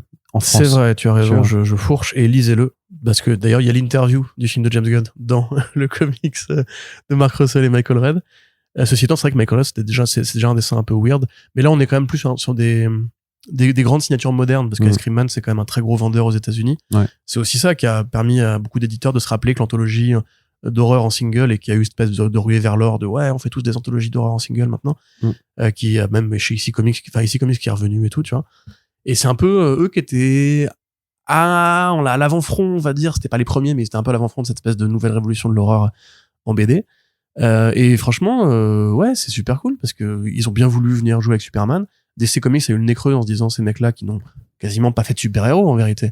On va les prendre pour un projet d'auteur, carte blanche, 5 numéros, pile l'année de Superman, l'été, le Summer of Superman et tout. Ils ont dû leur demander ça il y a genre 2 ans facile, hein. Ouais. En prévision. Moi, limite, justement, c'est ce que j'espérais cette année. Qu'il y ait en fait plus de, parce qu'il y a le Summer of Superman, il y a des nouvelles séries qui arrivent, on est content. Mais c'est des lectures d'auteurs et d'autrices qu'on a envie de voir, tu vois. Justement, c'est ce qui nous fait du bien avec Space Age. C'est que c'est peut-être plus libre de ces mouvements que les séries qui sont dans le canon où il y a quand même un impératif de marque. Là, limite, justement, tu pourrais dire, peut-être que c'est le début, peut-être qu'après, Tynion Ford va venir faire du Superman en horreur, j'en sais rien, tu vois. Enfin, il y a des idées à trouver, avec tout ça. Et donc, grave chaud. Franchement, même si je suis pas le plus grand fan du monde de Ice Cream Man, parce que pour moi, c'est très bien, mais ça délaye beaucoup la sauce avant d'avoir des révélations, etc. Enfin, j'ai même pas terminé la série pour tout vous dire. Mais par contre, il y a vraiment une ambiance, dans cette série de bizarre, de dérangeant, tu vois, qui vraiment fonctionne super bien. Donc, sur un truc comme Superman, qui est genre plus propre, où là, on va pas juste te parler d'espoir, tu vois, on va pas juste te dire, on va sauver le monde et tout. C'est cool, vraiment, c'est super cool. Belle annonce. Focus Pulps juin. Mais de fou. Allez, oui, parce que ça en plus c'est pas garanti que ça arrive en France en vrai. Ouais. J'en suis vraiment pas convaincu, hein, vu qu'il sera très perché, que Ice Cream Man ça a floppé en France et tout ça, tu vois, c'est pas garanti quoi. Donc je pense que ça peut être un bon candidat. Je suis prêt à prendre ce pari. Ouais. Mais peut-être pas tout de suite, par contre. Peut-être pour Superman 2 de James Gunn dans 4 ans. Ouais, et encore. Du côté de DC, également, juste une série Justice League Red par Saladin Ahmed et Clayton Henry. Oui, alors j'ai pas vérifié avant de mon article, mais je crois que c'est peut-être la première série DC de Saladin Ahmed. C'est peut-être possible, écoute. Parce que en tout cas, on l'a pas vu beaucoup. On connaît Saladin Ahmed pour Miss Marvel, on connaît Saladin Ahmed pour Daredevil, pour Vision, pardon. Pas Vision, non, n'importe quoi, Black Bolt. Black Bolt, surtout. Qui est sa meilleure série, d'ailleurs. Oui. Ça a été son coup d'éclat, puis après, il a fait que baisser, hein, je veux pas être méchant, mais il a... Un peu le syndrome Ed Brisson, où tout le monde se dit, il va être trop bien, ce mec, en fait. Sauf que Bresson, il a fait des bons trucs en indé. Et ça te dit, Abbott, c'était bien de Saladin Ahmed. Abbott, c'était sympa. Oui. C'était pas mal. Oui, c'était sympa, on va dire. Mais non, effectivement, je regarde, je vois rien chez DC.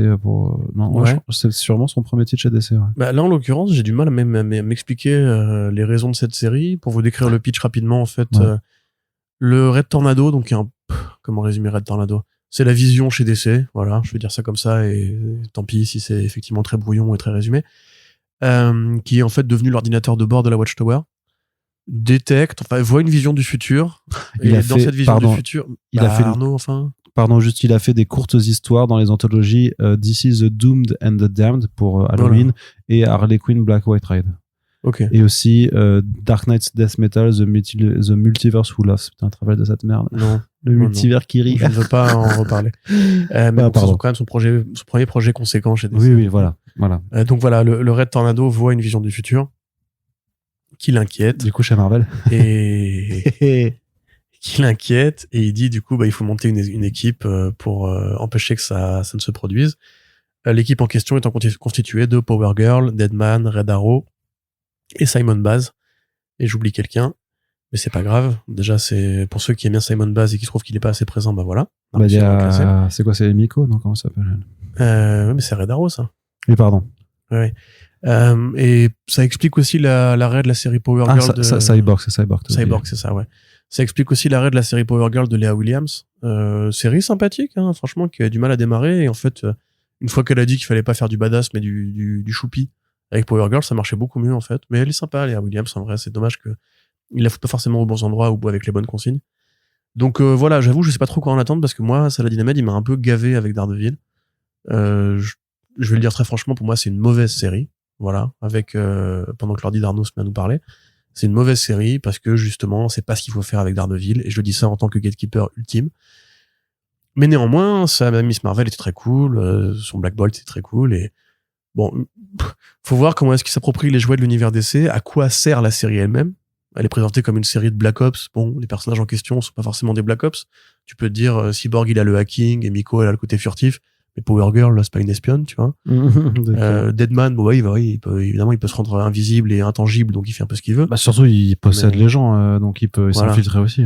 Ouais, mais bon, c'est un peu con, quoi. Enfin, genre, pas pour moi, Deadman, il a plus vocation à être dans des séries d'horreur ou ésotériques. Oui, bien sûr. C'est comme si on te dit, le Spectre, maintenant, c'est un espion parce que il peut se téléporter. Tu dis, oui, bof, certes, mais en même temps, c'est le Spectre, donc qu'est-ce qu'il en a à foutre, tu vois. Enfin, donc je sais pas, à voir. C'est une équipe créative intéressante pour un projet qui apparaît un peu de nulle part et qui a même pas été, tu sais, il y a pas eu un gros communiqué de presse ou quoi. C'est vraiment dans les sollicitations qu'on a découvert ce machin-là. Donc je sais pas, ça ressemble un peu à un projet fantôme, projet champignon en mode écoute, on a Ahmed, on verra ce qu'on en fait derrière, tu vois. Ouais.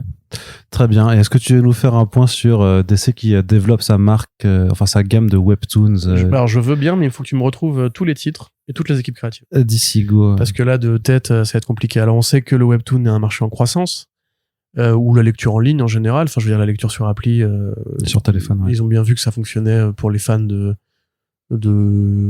Colossal, je connais que ça d'ailleurs, mais tous les webtoons qu'on connaît, oui, vas-y, Arnaud. Solo Leveling, qui est le plus gros carton. Voilà, ou même Archie Comics en avait fait, Marvel en fait, etc. Enfin, Marvel reprend des comics, au départ reprenait des comics à eux qui découpaient au format webtoon, et après ils ont produit des exclusivités. Mais enfin, ceci dit, c'est jamais que la suite des Infinity Comics. Donc, oui, ils ont trouvé un truc comme ça. Et DC a aussi une offre qui s'appelle d'ailleurs aussi Infinite quelque chose. Non, c'est DC Go. DC Go, mais c'est dans l'application DC Infinite quelque chose.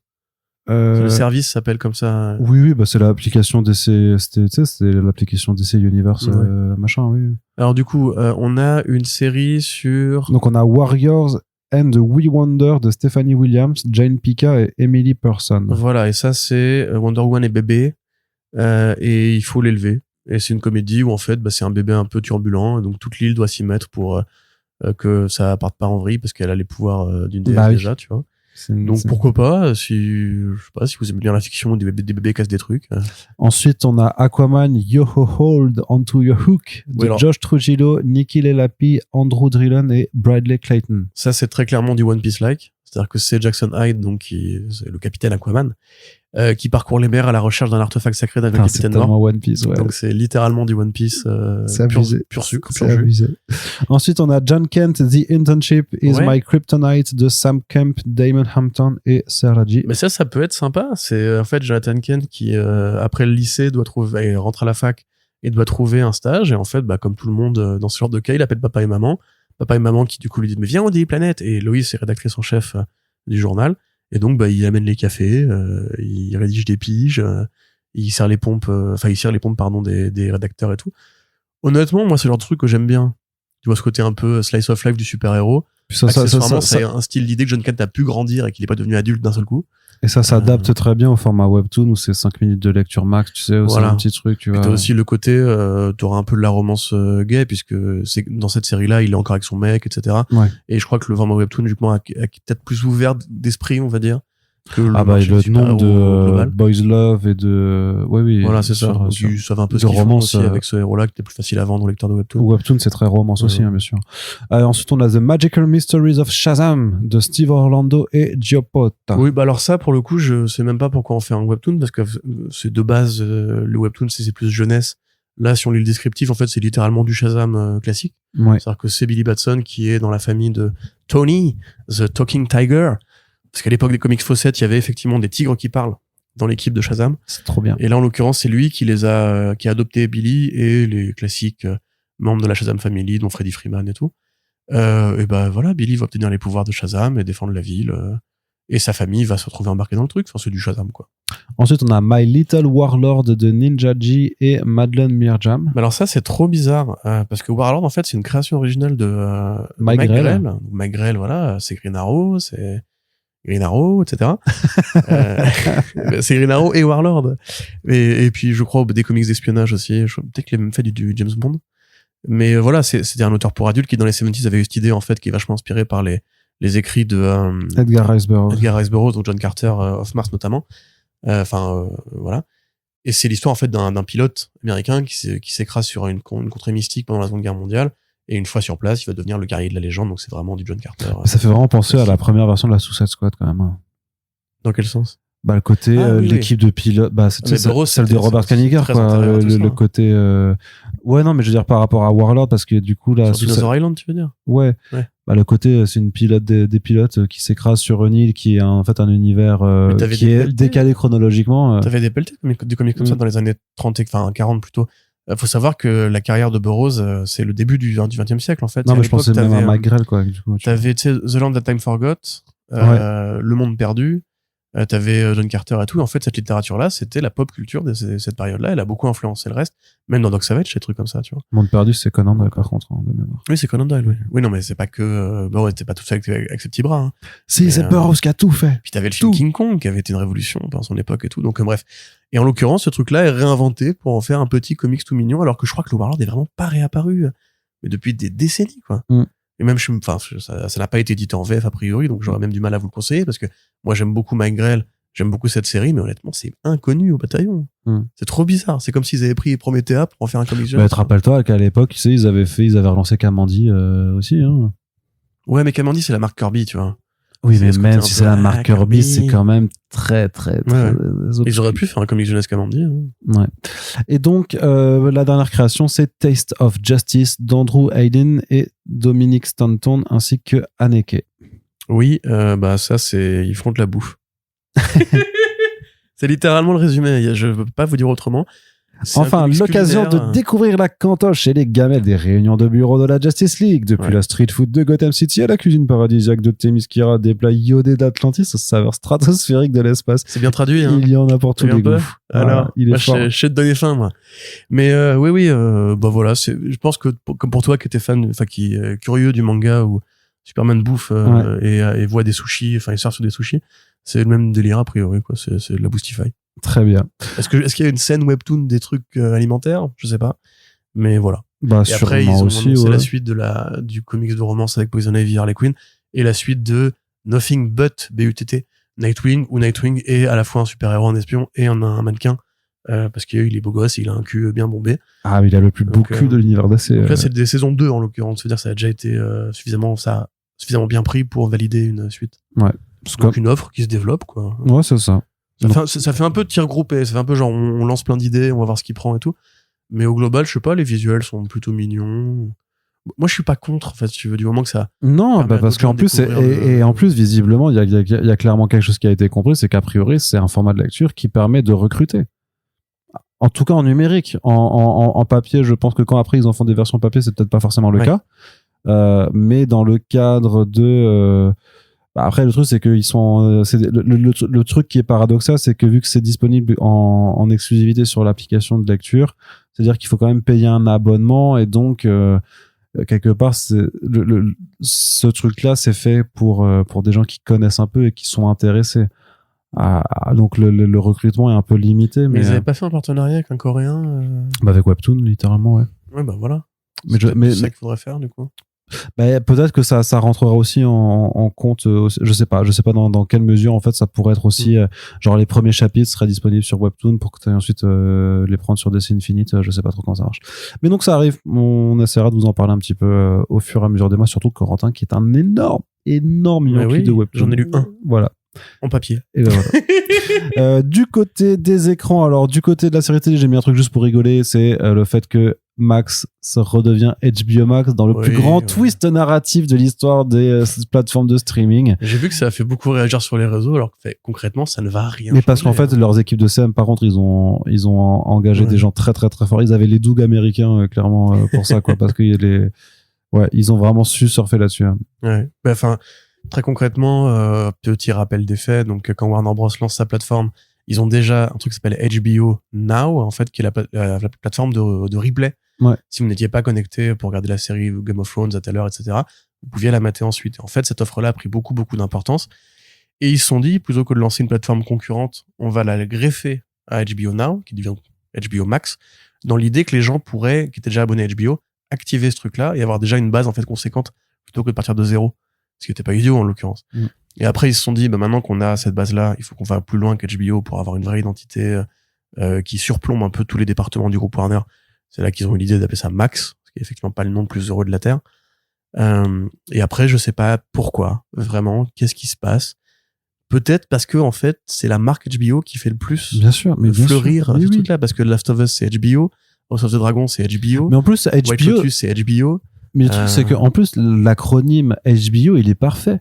Ouais. C'est Home Box Office. Donc, vraiment, le côté, le cinéma à la maison, chez soi. TV.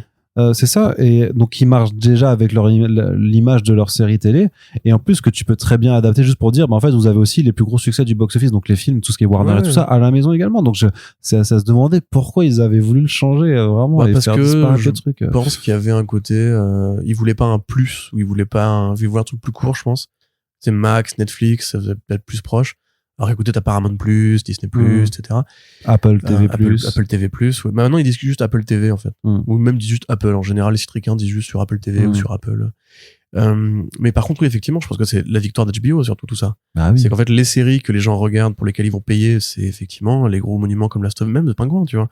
Il y avait le cachet en mode, c'est une série HBO, c'est pas une série Disney+, pour le coup, c'est une vraie série avec des morts et tout. Et du coup, moi, ça me fait plaisir parce que HBO, c'est pour moi le meilleur diffuseur producteur avec FX.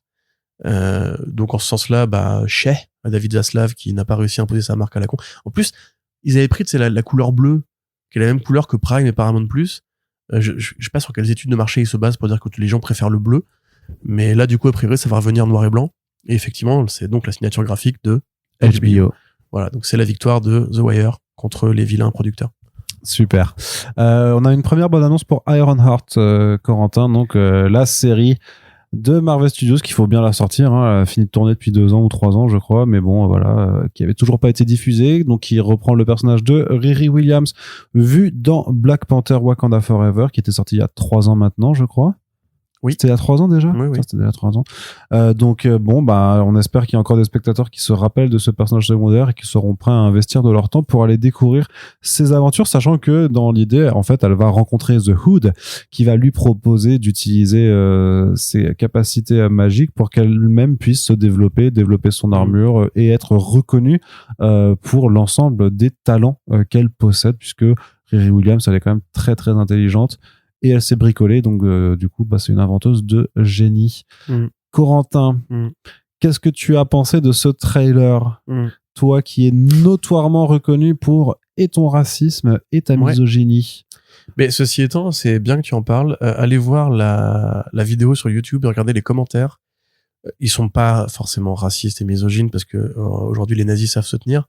Par contre, il y a un déferlement de haine qui est tombé sur cette bande-annonce qui est très franchement, je vais le dire, lambda. Il n'y a rien de particulièrement choquant ou honteux dans cette bande-annonce, à mon sens. Sinon, c'est très programmatique, quoi. Il faut bien qu'on insiste sur l'idée que c'est une génie. Comme c'est une héroïne noire, il faut absolument du rap sur la bande-son.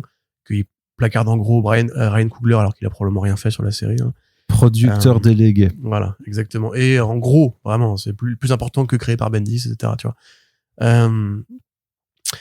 Vraiment, ça va être la She-Hulk de cette année. Ça va être en fait le produit. Ah, mais de toute façon, là, Voilà. tu sais, je faisais une vanne là-dessus, mais le fait que ce soit une héroïne qui est donc une femme et qu'elle soit noire, c'est double peine pour elle. Voilà, hein, c'est sûr, ce que je voulais certain. dire. Hein. Je crois qu'il y a plus de 400 000 pouces en bas sur le trailer par rapport à 100 000 pouces en l'air.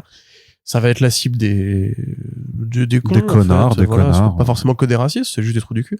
Mais c'est un coup de South Park, tout ça. Enfin, bref, c'est un autre débat, mais j'expliquerai un jour ce que je viens de dire. Mais donc, du coup, voilà, moi, pour en parler, je pense qu'en fait, cette série, je vais la regarder d'un œil peu attentif, qu'effectivement, je pense qu'ils auraient peut-être pu mettre leur argent ailleurs. Le problème, c'est qu'en fait, tout ça ne me paraît pas, en fait, pertinent, dans le sens où les armures de Stark, c'est la base de l'univers Marvel. Le côté, c'est une génie, qu'est-ce qu'elle fait? Elle invente une nouvelle armure de Stark. Dans les comics, Riri Williams, c'est une disciple de Tony Stark. Elle a grandi en le regardant travailler, etc. Là, c'est même pas... Il y a pas de lien. Ah oui, il y a pas de lien. Donc sa disciple, elle était disciple de Voilà, Shuri, presque à la limite, mais bon. encore une fois, on va retirer une base fondamentale à un personnage. Elle ne ressemble pas spécialement à Ironheart, à mon sens. C'est pas du tout un délit de sale gueule ou quoi. Je dis juste qu'elle a pas, en fait, le flow que pourrait avoir Riri Williams quand elle apparaît au début dans Invincible Iron Man, parce qu'après, ça a beaucoup changé. Ils lui ont fait l'armure rose qui était dégueulasse.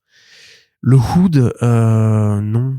Et pourtant, l'acteur m'est sympathique, hein. Bah, moi, je l'aime pas. Tu vois, il était déjà Ramos, il était dans Twisters. Ouais. Il avait vraiment le rôle du gars, là, qui essaie de... qui se fait coq-bloc par... C'est ça. Et à chaque fois, je disais, non, pas toi, dégage, t'es moche, dégage, arrête de forcer à vouloir serrer la héroïne, ça marchera pas, tu en même temps, en face, il a Glenn Powell comme concurrent. Ah oui, mais oui, c'est ça, mais d'autant plus, il y a Glenn Powell. Qu'est-ce que tu veux faire? Qu'est-ce que tu veux faire? Monsieur Bright. Mais surtout, le Foot, c'est un vilain qui est... Je vais pas dire qu'il est important parce que c'est quand même Attends, c'est dans les New Avengers de Bendis qu'il a un arc où il est super vénère quand même. Bien sûr. Même dans Daredevil de Bendis, il rend Mila folle. C'est vraiment le vilain qui tire les... Oui. Ah non, c'est ça. De Bro Baker. Ouais. Où il tire les ficelles dans l'ombre. Le Hood, même dans Hawkeye Frivole, tu vois. C'est un vilain. Alors certes, c'est un peu ridicule. Il a une cape et des flingues et non, mais justement, il sait se rendre vraiment très méchant en fait. Voilà, il était encore présent dans le Moon Knight de Jed McKay. Enfin, c'est pas un petit personnage. Je crois même qu'il a eu une série Max, le Hood. Enfin, une série Marvel Max, je veux dire.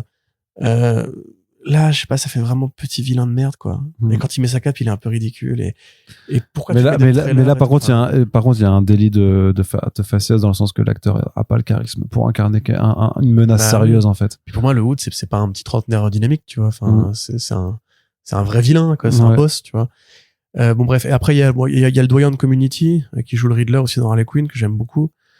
La musique, ouais, pareil, je veux pas être essentialiste, hein, mais c'est pas parce qu'elle est forcément noire qu'il faut absolument mettre du rap tout le temps sur ce côté un peu ouais, mais les jeunes Black Panther, les gens ils avaient aimé Kendrick à l'époque, oui certes c'est vrai, mais c'est très automatique, tu vois, c'est très programmatique, et puis c'est pas original. Elle crée une armure de Stark, enfin, elle crée une Iron Armure, tu vois, dans un monde où en fait c'est banal presque.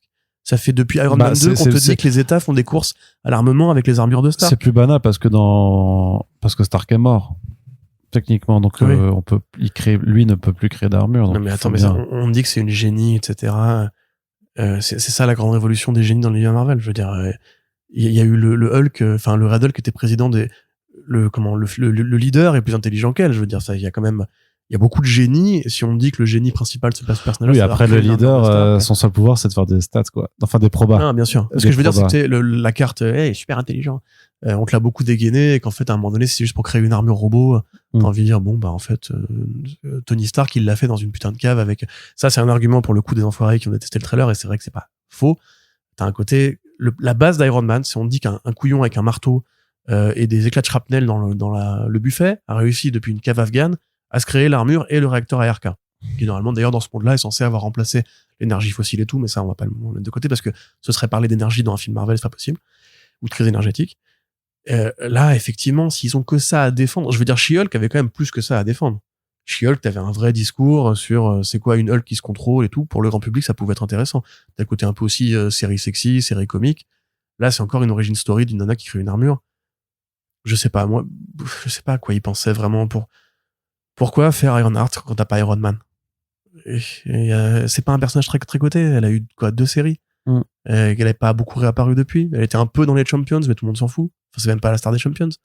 Ce personnage-là, il est très mineur. C'est un truc que Bendis a laissé puis qu'il est parti avant d'avoir pu montrer où est-ce qu'il voulait aller. Il a pas pu en faire son Miles Morales au féminin. Voilà, en fait. c'est devenu Naomi après en fait son personnage qui l'intéressait plus. Et de fait, elle a pas un qui était potentiel. plus intéressante, moi, je pense. Ouais. Pour coller ceci étant une actualité un peu plus morose, c'est que Mike Deodato, a priori, a été très mal payé pour la série. Il a fait une petite lettre ouverte pour dire Marvel, bande de clébards, avec des mots très polis, évidemment. Que du coup, en plus, t'as même pas le côté, ça va filer un peu de beurre au créateur. Mais même, c'est pareil, je veux dire. Même moi, je saurais pas vous recommander quelle lecture. Enfin, à part Invincible Iron Man, si vous voulez voir Vincent Cassel. C'est début, ouais, mais c'est vrai tout. que la série d'après était pas. Elle a jamais percé. C'est pas Kamala Khan. Kamala Khan, elle avait du potentiel, tu vois. Elle a eu des bonnes séries. C'était Yves L. Ewing qui avait déjà repris. Je crois que c'est elle qui l'avait intégré au Champions quand elle avait repris la série. Et après, qui avait fait cette série, enfin cette mini-série séparée où elle a le costume doré et rose, qui a pas grand intérêt, tu vois. Enfin, du coup, non, moi, il va falloir qu'on la regarde parce que c'est le boulot et tout. Mais c'est vrai que ça fait vraiment, ouais, c'est cette période où Marvel s'est perdu un peu à lancer, pareil, des concepts sur le mur pour voir ce qu'il y allait coller. Mais vraiment, Ironheart, c'est vraiment l'une des dernières séries avec Wonder Man, en fait, issu du modèle de production pré-retour de Marvel Television et pré-installation de Brad Winderbaum vraiment en tête dirigeante. Ouais. Mais Wonder Man, il y a plus de potentiel. Bah, faut voir ce qu'ils en font parce qu'on sait toujours rien, on sait toujours rien de ce que ça va être, donc faut voir quoi. Mais a priori, ouais. Ils disent vraiment maintenant tout ce qui sera sur Disney+, on va vraiment faire des séries télé sur un modèle de série télé, c'est-à-dire avec un retour chaque année d'une saison et sur des choses qui sont en fait centrées juste sur leurs personnages, et donc tous les trucs comme WandaVision, comme Falcon and Winter Soldier et donc comme Ironheart qui donc découlent de films, bah on va arrêter de les faire quoi. Bah ouais. Mais même il a dit Bob Iger, maintenant on se reconcentre sur le cinéma, notre erreur ça a été juste de trop privilégier les séries télé, et c'est pas faux, hein. Oui, bah l'auteur joue complètement. Et quand on voit les résultats. Mais faisons ce podcast pareil thématique sur le bilan, parce que moi j'ai encore envie de dire du mal de Moon Knight et Hawkeye. Mais je comprends pas. Moi j'ai bien aimé. C'est vachement mieux que She-Hulk. Hein. Pardon, hein, parce que franchement She-Hulk elle est forte qu'avec Megan Thee Stallion. Hein. En plus, il a été trop mal. En plus, j'ai même pas aimé She-Hulk, moi. C'est juste ça me casse les couilles que ce soit l'argumentaire principal de dire que comme c'est Nana qui twerk, c'est pas sérieux, frère, va te faire foutre en fait. Enfin, t'as bouffé Oscar Isaac qui fait parce qu'il est possédé par un dieu égyptien, tu me dis qu'après She-Hulk c'est pas sérieux, frérot. Avant de rencontrer l'hippopotame là. Allons, enfin, essayons de nous mettre bien 2 minutes. L'hippopotame géant. Voilà. Au secours. Et la tracksuit mafia dans Hawkeye aussi, quelle insulte aux comics. Bref.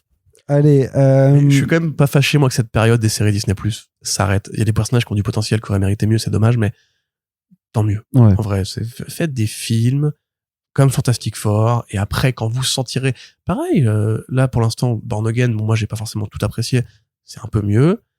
97 c'est génial, Spider-Man la série finalement était super cool. Ouais. Le nouvel ère qui arrive a l'air sympa, faites plus d'animation limite, tu vois. Enfin...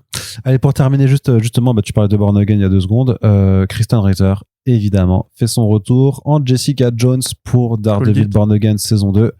On sait pas ce que t'as pas participé au podcast. De quoi? Daredevil Born Again. C'est dans le site, j'avais écrit ça. Oui. Les preuves sont tangibles. Oui, mais même. Les paroles s'envolent.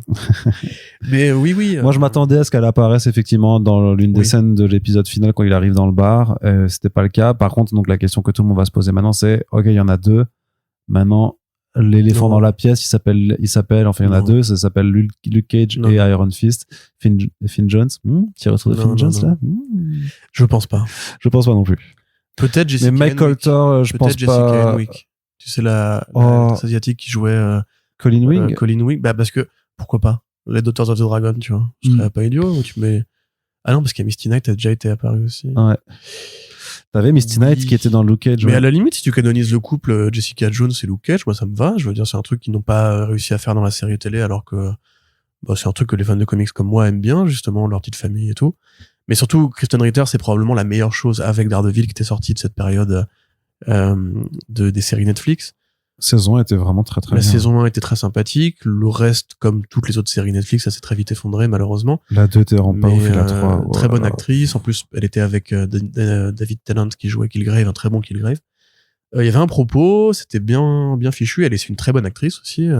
Kristen Ritter, que moi j'avais découvert avec plaisir dans Don't Trust the Beach in Apartment 23. Ah, ouais, pas dans Breaking Bad. Et non, parce que moi je suis un vrai, mon gars. Et surtout, j'ai découvert Breaking Bad sur le tard, en fait, quand la série était finie. Mais surtout, très bonne actrice et qui, pour moi, méritait justement d'être un peu sauvée. Mais tu sais, il y avait une époque où sur Disney+, je crois qu'ils avaient changé le titre en AKA Jessica Jones pour... Oui. Et on s'était posé la question de... ça faisait ça faisait plein de suppositions à la con, quoi, mais bon... Mais voilà un personnage qui justement mériterait à mon sens un petit Marvel Spotlight, tu vois. Parce qu'encore une fois, on n'a pas eu la vraie adaptation de Alias. Ouais, avec une vraie série Alias, clairement. Ouais. Franchement, en plus maintenant qu'ils ont l'univers Marvel en entier, ils peuvent le faire. Tu vois, par exemple, quand elle va récupérer la sextape de Captain America et tout, ils pouvaient pas le faire avant. Bon, là maintenant, il y a plus de Captain America. Enfin, si, ils pourraient faire ça avec Sam Wilson. Mais du coup, ouais, non. C'est plutôt une bonne nouvelle. Je pense qu'il faut qu'on arrête de faire des blagues sur Finn Jones, parce que sinon, après, Marvel va finir par prendre ce qu'il y a vraiment une attente. À mon sens, la raison pour laquelle il y a un Iron Fist asiatique chez Marvel, c'est qu'ils se sont aussi dit, bon, on va garder ça au stock au cas où un jour on doit refaire Iron Fist. Et ce coup-ci, ce sera pas Danny Rand. Ouais, mais ils ont Shang-Chi, quoi. Oui, c'est vrai, ouais. Enfin bref, plutôt bonne nouvelle. Ouais. En l'occurrence, oui, parce que... En plus, ça va rester dans Daredevil. Moi, je vais pouvoir refaire mon cosplay de Arno... Oui, Jessica Arno Jones. Ouais. Ouais. Sauf que j'ai juste à me teindre les cheveux en or maintenant. Cette vidéo légendaire. Vu qu'ils sont... Mais je préférais la vidéo Moon Knight. Où il y avait Arno Cookie. Oui, avec les deux Arno, ouais. Ouais. Si vous cherchez... Un travail d'acting exceptionnel. Sur YouTube, doit y avoir une série, je crois que ça fait 5 vidéos qui s'appelle Arno découvre Marvel, Arno avec un O. Arno découvre Marvel qu'on avait fait à l'époque Comics Blog, j'avais fait Hulk, Punisher, Jessica Jones, Moon Knight. Non, ça fait que 4 peut-être. Ouais.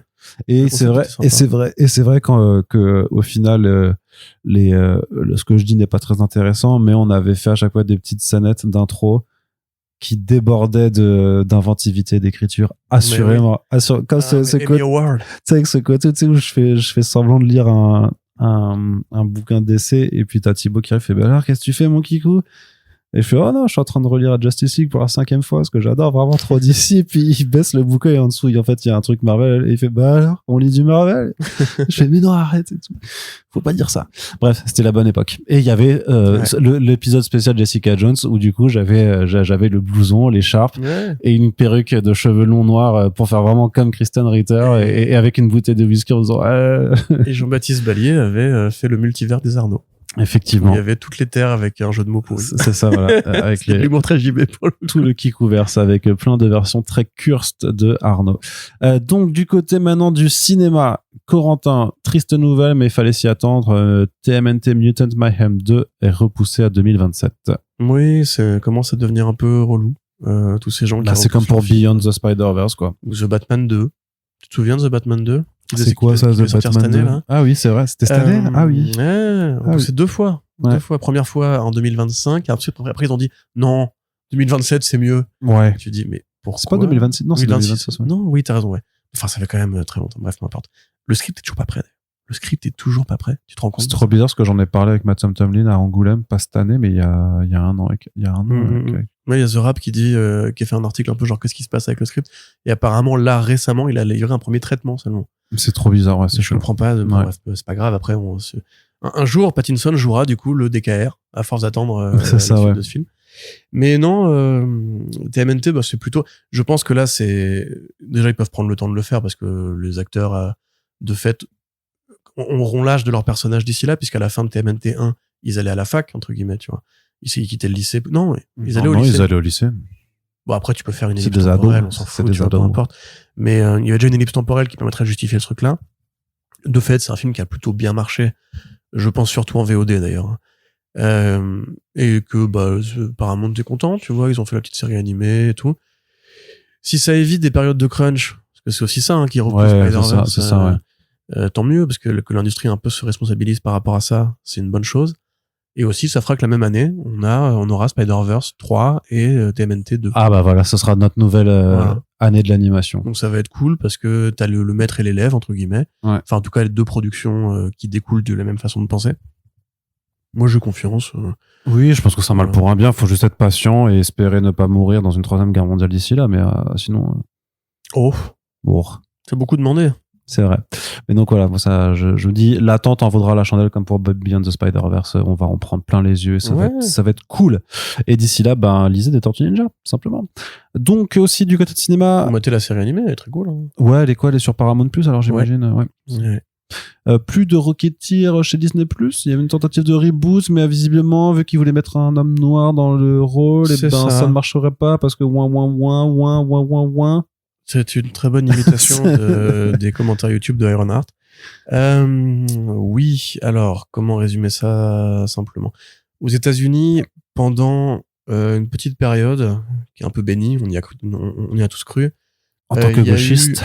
Voilà, il y a eu le moment où George Floyd s'est fait assassiner, il y a eu le moment où l'affaire Weinstein a éclaté, il y a eu tout ce qu'on sait. Du coup, c'est pas des choses jouées, c'est pas une époque bénie, quoi. C'est assez triste. Ça va venir, j'arrête. Il y a eu des tueries d'homosexuels dans des boîtes et tout, enfin de gays, pardon, dans les boîtes.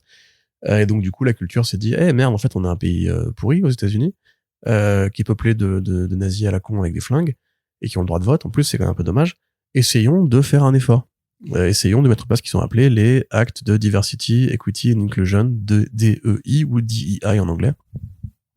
Et c'est là, en fait, qu'il y a eu beaucoup plus de production avec des acteurs et actrices noirs, davantage de mise en avant des thématiques LGBT+, etc., etc. Et là, du coup, les nazis en question ont dit, non, hein, je suis pas d'accord, c'est pourri.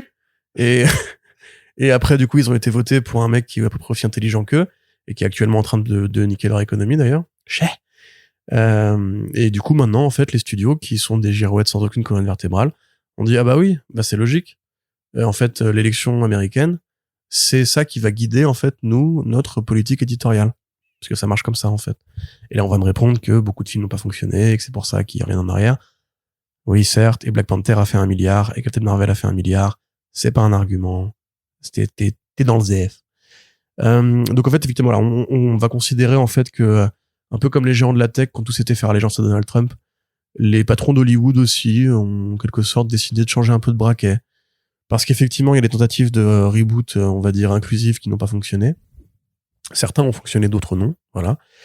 Et finalement, ils reviennent tous plus ou moins sur ce qu'ils appellent les DEI, donc Diversity, Inclusion and Equity. Enfin, Equity and Inclusion. C'est un vrai problème aux États-Unis parce que du coup, ça fait annuler en fait beaucoup de projets qui justement s'étaient lancés dans l'idée de remettre un peu en question les modèles figés de masculinité, d'hétéronormativité, de blanchité. Mais voilà, le mal est fait. Et effectivement, si tu considères que c'est une sorte de prise de pouls de la population américaine, l'élection, effectivement, visiblement, les Américains n'ont pas forcément envie d'être des gens ouverts aux autres, ouverts aux différences. Et d'ailleurs, c'est pas que les Américains, ça arrive aussi en Europe, etc., etc., et c'est de pire en pire. Et donc, le projet Rocketeer, pour en revenir au sujet, en fait, ça devait être, en fait, une sorte de Arsène Lupin de Netflix. C'est quand vous regardez la série Arsène Lupin, qui est un vrai succès, alors que c'est un héros noir. Oh, dis donc, je crois que ça marchait jamais.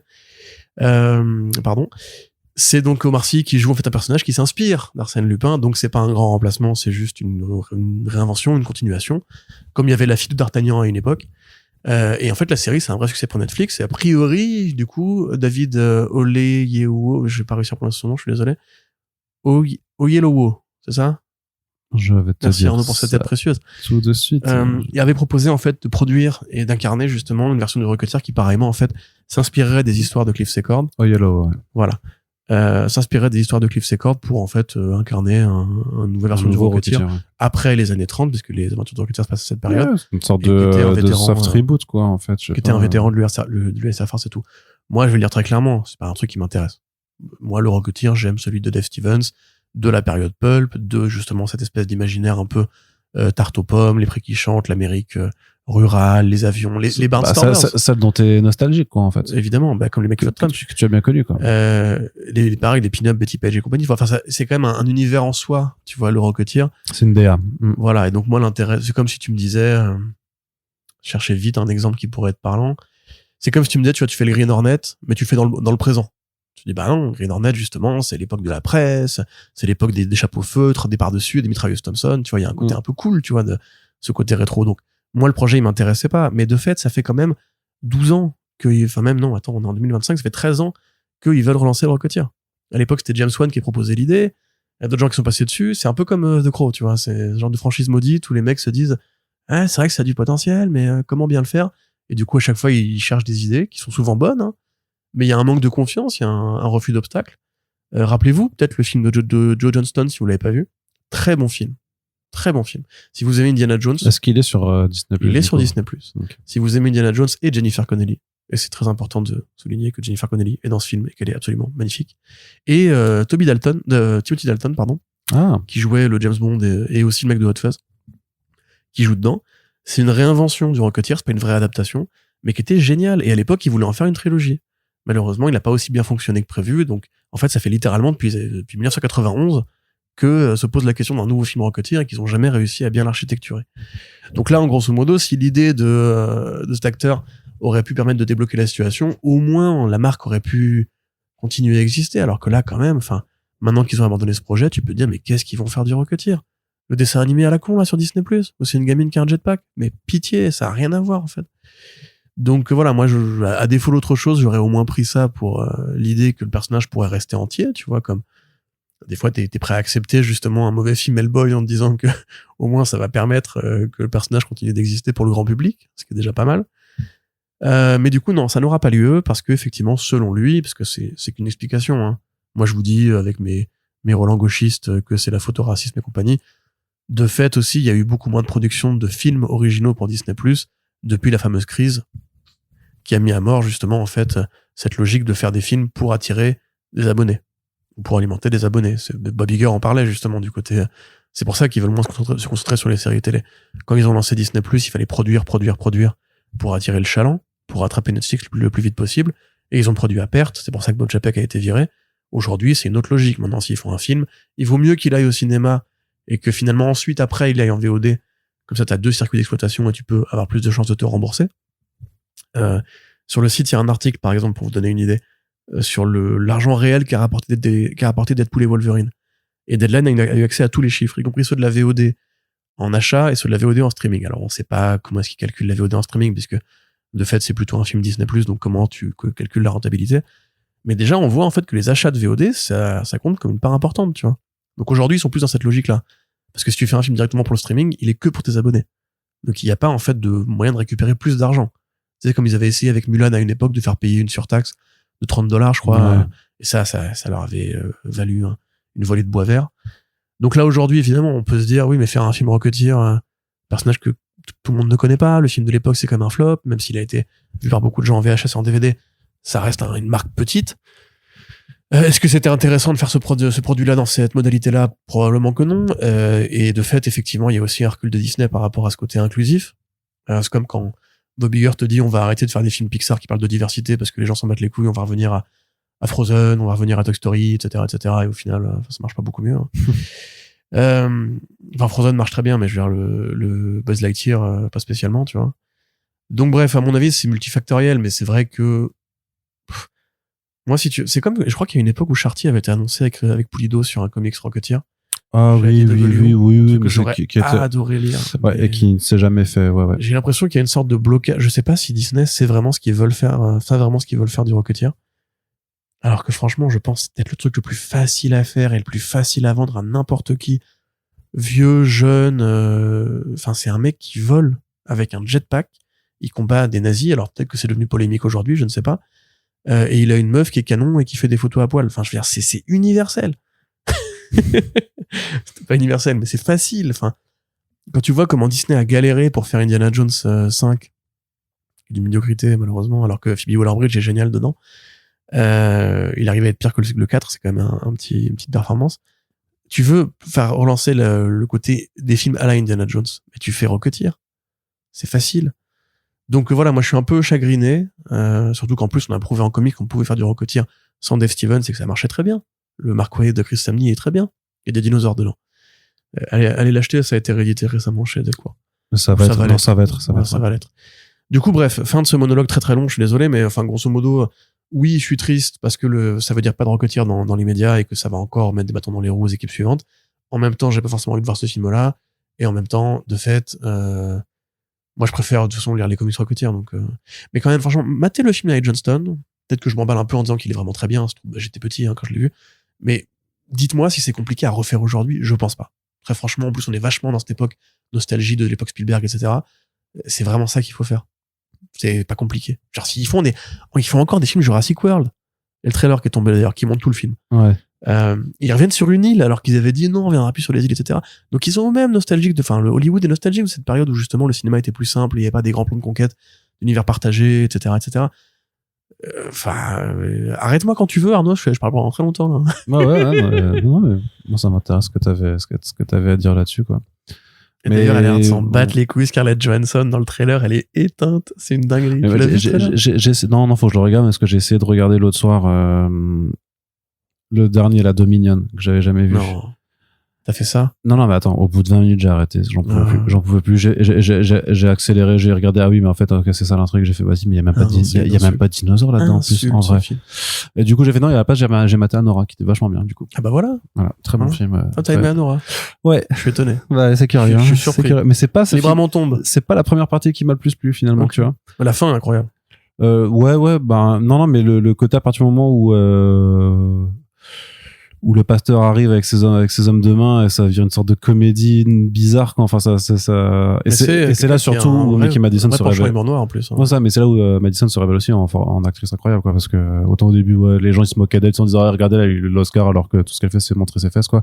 Mais non, après elle a un jeu qui est incroyable et c'est ouais, il y a un côté décalé qui est super bon, quoi. Anora plutôt que Jurassic World Dominion. Ouais, clairement, pour le coup je pense que j'ai un énorme fan de Jurassic Park qui vous dit ça. Je pense que j'ai gagné ma soirée en regardant ça plutôt qu'autre chose, ouais. Et donc pour terminer, on le disait un petit peu en début de ce podcast, on va parler du trailer de Superman quand même, le vrai trailer qui est tombé au moment où nos serveurs étaient crashés, donc on l'a très bien vécu évidemment, parce que ce genre d'actualité c'est quand même un truc qu'on aime bien, tu vois. Oui. Ce genre de choses. C'est une douleur fantôme où il te manque ton bras, tu vois. Ouais, c'est ça. Je veux rédiger. Mais oui, et j'ai envie de voir les réactions des gens. Heureusement, enfin les gens, on l'a posté en retard, mais du coup les gens ont bien réagi dessus quand même aussi, quoi. Il y a pas mal de débats, plein de gens. J'ai l'impression que le trailer a quand même mis d'accord beaucoup de gens. Ah non, il y a encore plein de gens qui font et Zack Snyder c'est mieux, genre comme si c'était impossible de vivre dans un monde où tu peux apprécier et Man of Steel et ce prochain et être surtout que je suis persuadé parce que moi j'adore Snyder va apprécier le film, parce que moi j'adore enfin vous le savez très bien, j'aime Man of Steel en tant que tel. Pareil. Et je suis ultra chaud pour ce Superman aussi, en fait. Ouais. Et alors que c'est vrai que j'ai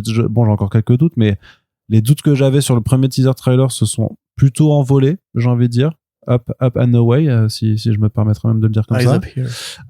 Il est trop bien ce Eyes Up Here. Hey buddy, comme ça la façon dont franchement je trouve qu'il y arrive, hein, le charisme, l'autorité un peu qu'il incarne et tout, je pense que mais moi ce qui me faisait très bien, c'était sa voix. Parce que tu vois, il est dans Twisters d'ailleurs aussi lui. Et en fait, il a une voix un peu de Benet. Et en fait, justement, quand il fait l'interview et qu'il se met à parler plus en mode Superman, tu te dis ah putain, ça y est. Parce que pour le coup, Henry Cavill, il avait la voix de Superman, tu vois. Et là, tu te dis ouais, mais il était aussi, mais il avait la même voix en Clark Kent au final, tu vois, ça changeait pas. De Clark Kent, c'est clair. Ça servait à rien, Clark Kent. C'est ça. Mais du coup, non, super chaud. Je suis plus convaincu aussi sur les images. Moi, je reste toujours, par contre, irrité par l'utilisation à outrance du thème de John Williams, que je n'aime pas, vous le savez maintenant. Ça, c'est dingue. Je peux le dire. Bah ouais, je sais bien, mais pourquoi voilà. Mais je sais pas. Enfin, le truc pour le Superman Day, il y avait une autre musique qu'ils avaient mis qui était super cool. Pourquoi? Bref. Je comprends la démarche, hein. Mais il faut que tu aies ton identité. Ouais. Tu peux pas faire le remake. Enfin bref, on a déjà vu ce débat plusieurs fois, mais. Ouais, c'est bien de vouloir se rappeler à effectivement ce qui est considéré comme le meilleur film Superman encore ever et tout ça, et pourquoi pas. Et parce que de facto, c'est un grand film, hein. C'est un grand film, ça, et je conçois que ce soit un grand thème, même si moi, il ne me plaît pas, tu vois. J'ai conscience de l'impact et de ce que ça évoque chez plein de gens. Mais oui, pourquoi te rattacher à ce film que tu ne pourras jamais égaler de toute façon, ça ne sera pas la même chose. On a déjà eu ce débat. Donc, ouais. Restons sur le positif. Parce que moi, pour le coup, je suis plus positif qu'avant. Ah, mais moi aussi, pour le coup, parce que effectivement, même je trouve que, je sais pas, du point de vue VFX, enfin, parce qu'il y avait des choses qui me faisaient un petit peu peur. Ouais, qui là, ça s'est amélioré. Pour le coup, j'ai vraiment l'impression que le monstre est plus coloré, par exemple, tu vois. Mais de toute façon, l'imagerie est très saturée vers le lumineux aussi, et tu le vois effectivement beaucoup de combats en plein jour. C'est du super. Enfin, c'est solaire, quoi. C'est ça. Il y a ce côté très très solaire. Il y a des plans. Il y a un travail sur le grand angle qu'il utilise pour les scènes de combat en déplacement. Ouais. Ça fait un effet un peu fisheye détourné. Ouais, c'est ça, qui est le même qu'on a un peu dans The Flash, mais qui là semble maintenant être mieux fait ou mieux calibré. Je sais pas comment l'expliquer, mais c'est des trucs que moi j'avais vu sur la première trailer qui m'avait fait très peur. Et là, je trouvais, je sais pas, j'avais moins parce que là, à dire. T'as les money shots qui vont avec. Tu vois, c'est ça qui est cool, c'est que tu vois en fait que les combats ont une chorégraphie, qu'il y a une énergie. Et t'as même des plans, ouais, je sais pas, enfin, le plan avec les buildings qui s'écrasent là, il est, je trouve incroyable, quoi. Il est super. Moi, c'est vraiment les acteurs et actrices qui m'intéressent. Du coup, je vous raconte ma vie. Océane, qui est une grande fan de la série Marvelous Mrs. Maisel, la fabuleuse Madame Maisel, sur Prime Video, dans laquelle joue Rachel Brosnahan, qui est donc l'actrice qui joue Lois. Franchement, mater cette série, elle a absolument le flow de Lois Lane, mais 1000%. Ouais. C'est exactement ça, parce que moi je la connaissais pas forcément, tu vois. C'est pour le coup une actrice merveilleuse et cette série est géniale. Et franchement, tu vois, juste l'interview qui m'a vraiment fait penser à Space Age, en fait. T'as la même scène. En fait, elle pose des questions de journalistes, pas des questions de je suis ta meuf et compagnie, tu vois, genre, Ça, c'est un défaut du film. Pas, c'est un défaut. C'est la grandeur de l'époque. Mais dans le film de Reeves, Loïs, quand elle voit Superman, elle est un peu en mode l'étudiante qui se remet les cheveux en place et tout, tu vois. Que là, il y a quand même ce côté, c'est un vrai couple, ils peuvent parler de trucs d'adultes, etc. Et tu vois, en fait, le côté Superman, en fait, c'est un enfant. Tu vois, lui, il voit pas la politique. Il voit pas les côtés hiérarchiques de il faut demander l'accord de Trump si tu veux aller empêcher une guerre et tout. Et lui, il dit juste, non, mais non, il faut que je fasse du bien. Enfin, c'est mon boulot, entre guillemets. La scène avec les parents Kent aussi mais ça, je pense, ça va être le cœur émotionnel. J'ai sauvé la Terre d'un astéroïde, tu sais, voilà, c'est ça. Oui, j'ai empêché une guerre, là, littéralement. Il fait, ouais. Peut-être. Fait, non, pas peut-être, j'ai empêché une me fait chier, putain. Et ça marche grave bien parce que justement, tu vois, en fait, il a trouvé, je pense, le bon équilibre avec cet acteur-là, entre le côté un peu, justement, Clark Kent, qui, en fait, un homme, tu vois, pareil, la micro-scénette où il danse un peu avec Jimmy. Et c'est compliqué quand même après parce qu'on est fan de comics, on est un peu des guignolos, mais il y a Jimmy Olsen, quoi. Il y a le Daily Planet, tu vois toute la rédaction à un moment donné. Il y a la putain de Justice Society, League United, machin. Et Nicolas Hoult, en Lex Luthor, il a l'air incroyable. C'est quand il arrive et qu'il fait son petit speech en mode maintenant ils parlent tous de Superman et pas de moi, ça me fait chier. Avec ce regard ultra habité, je me dis oh oui. Ah non, Hoult il va être bon là-dedans. Ouais. Et tu as alors apparemment Engineer, du coup, je pense c'est plus une sorte de Mercy Graves en fait qui bosse pour lui, quoi. Ouais, c'est un peu le rôle qu'il lui donne, mais après peut-être que ça pourra aller sur un côté on sait que la Authority après est prévue, donc ça, c'est... Et pour le coup très façon intéressante de montrer ses pouvoirs parce que en comics balisé, les comics Authority, je crois, ils ont pas édité en VF. Si, ça a été édité. Voilà, mais c'est plus métallique en fait, alors que là c'est plus organique, tu vois. Pareil, Crypto qui défend la Fortress Solitude, qui fonce sur la lune, je me dis ouais, le chien il va défendre dans la maison. Et non, franchement, moi, ça marche beaucoup mieux. Parce que c'est un chien kryptonien, donc voilà. Bah oui. Quand il te fonce dessus, ça fait des dégâts, quoi. Non, enfin, ça marche beaucoup mieux, même les petits plans j'ai toujours du mal avec certains designs, notamment la coupe de cheveux de Gardner, l'afro de Mister Terrific. Après, c'est comics accurate, tu peux rien dire, mais chez Gunn, il y a toujours ce côté un peu, les costumes sont ridicules, c'est pareil dans Les Gardiens. Les costumes sont un peu ridicules parce que ça me fait marrer, je viens de trauma, etc. Mais là, tu vois, quand tu vois les pouvoirs avec la papate, la main verte, du Green Lantern, même la photo, je trouve, sur les scènes avec Terrific a été un peu retravaillée. Ouais. Bon, la photo, ça va rester pour moi le point qui va être crispant. Mais là, tu sens quand même ce Superman, justement, morrisonien. Parce que chez Snyder, en fait, Superman, c'est un dieu. Et c'est tout le problème, c'est que ça dépend ce que tu veux de Superman. Si tu veux que ce soit un dieu, t'appelles Snyder, il te le filme vraiment comme un dieu, très intérieur, très silencieux, très noble, très la lumière blanche, etc.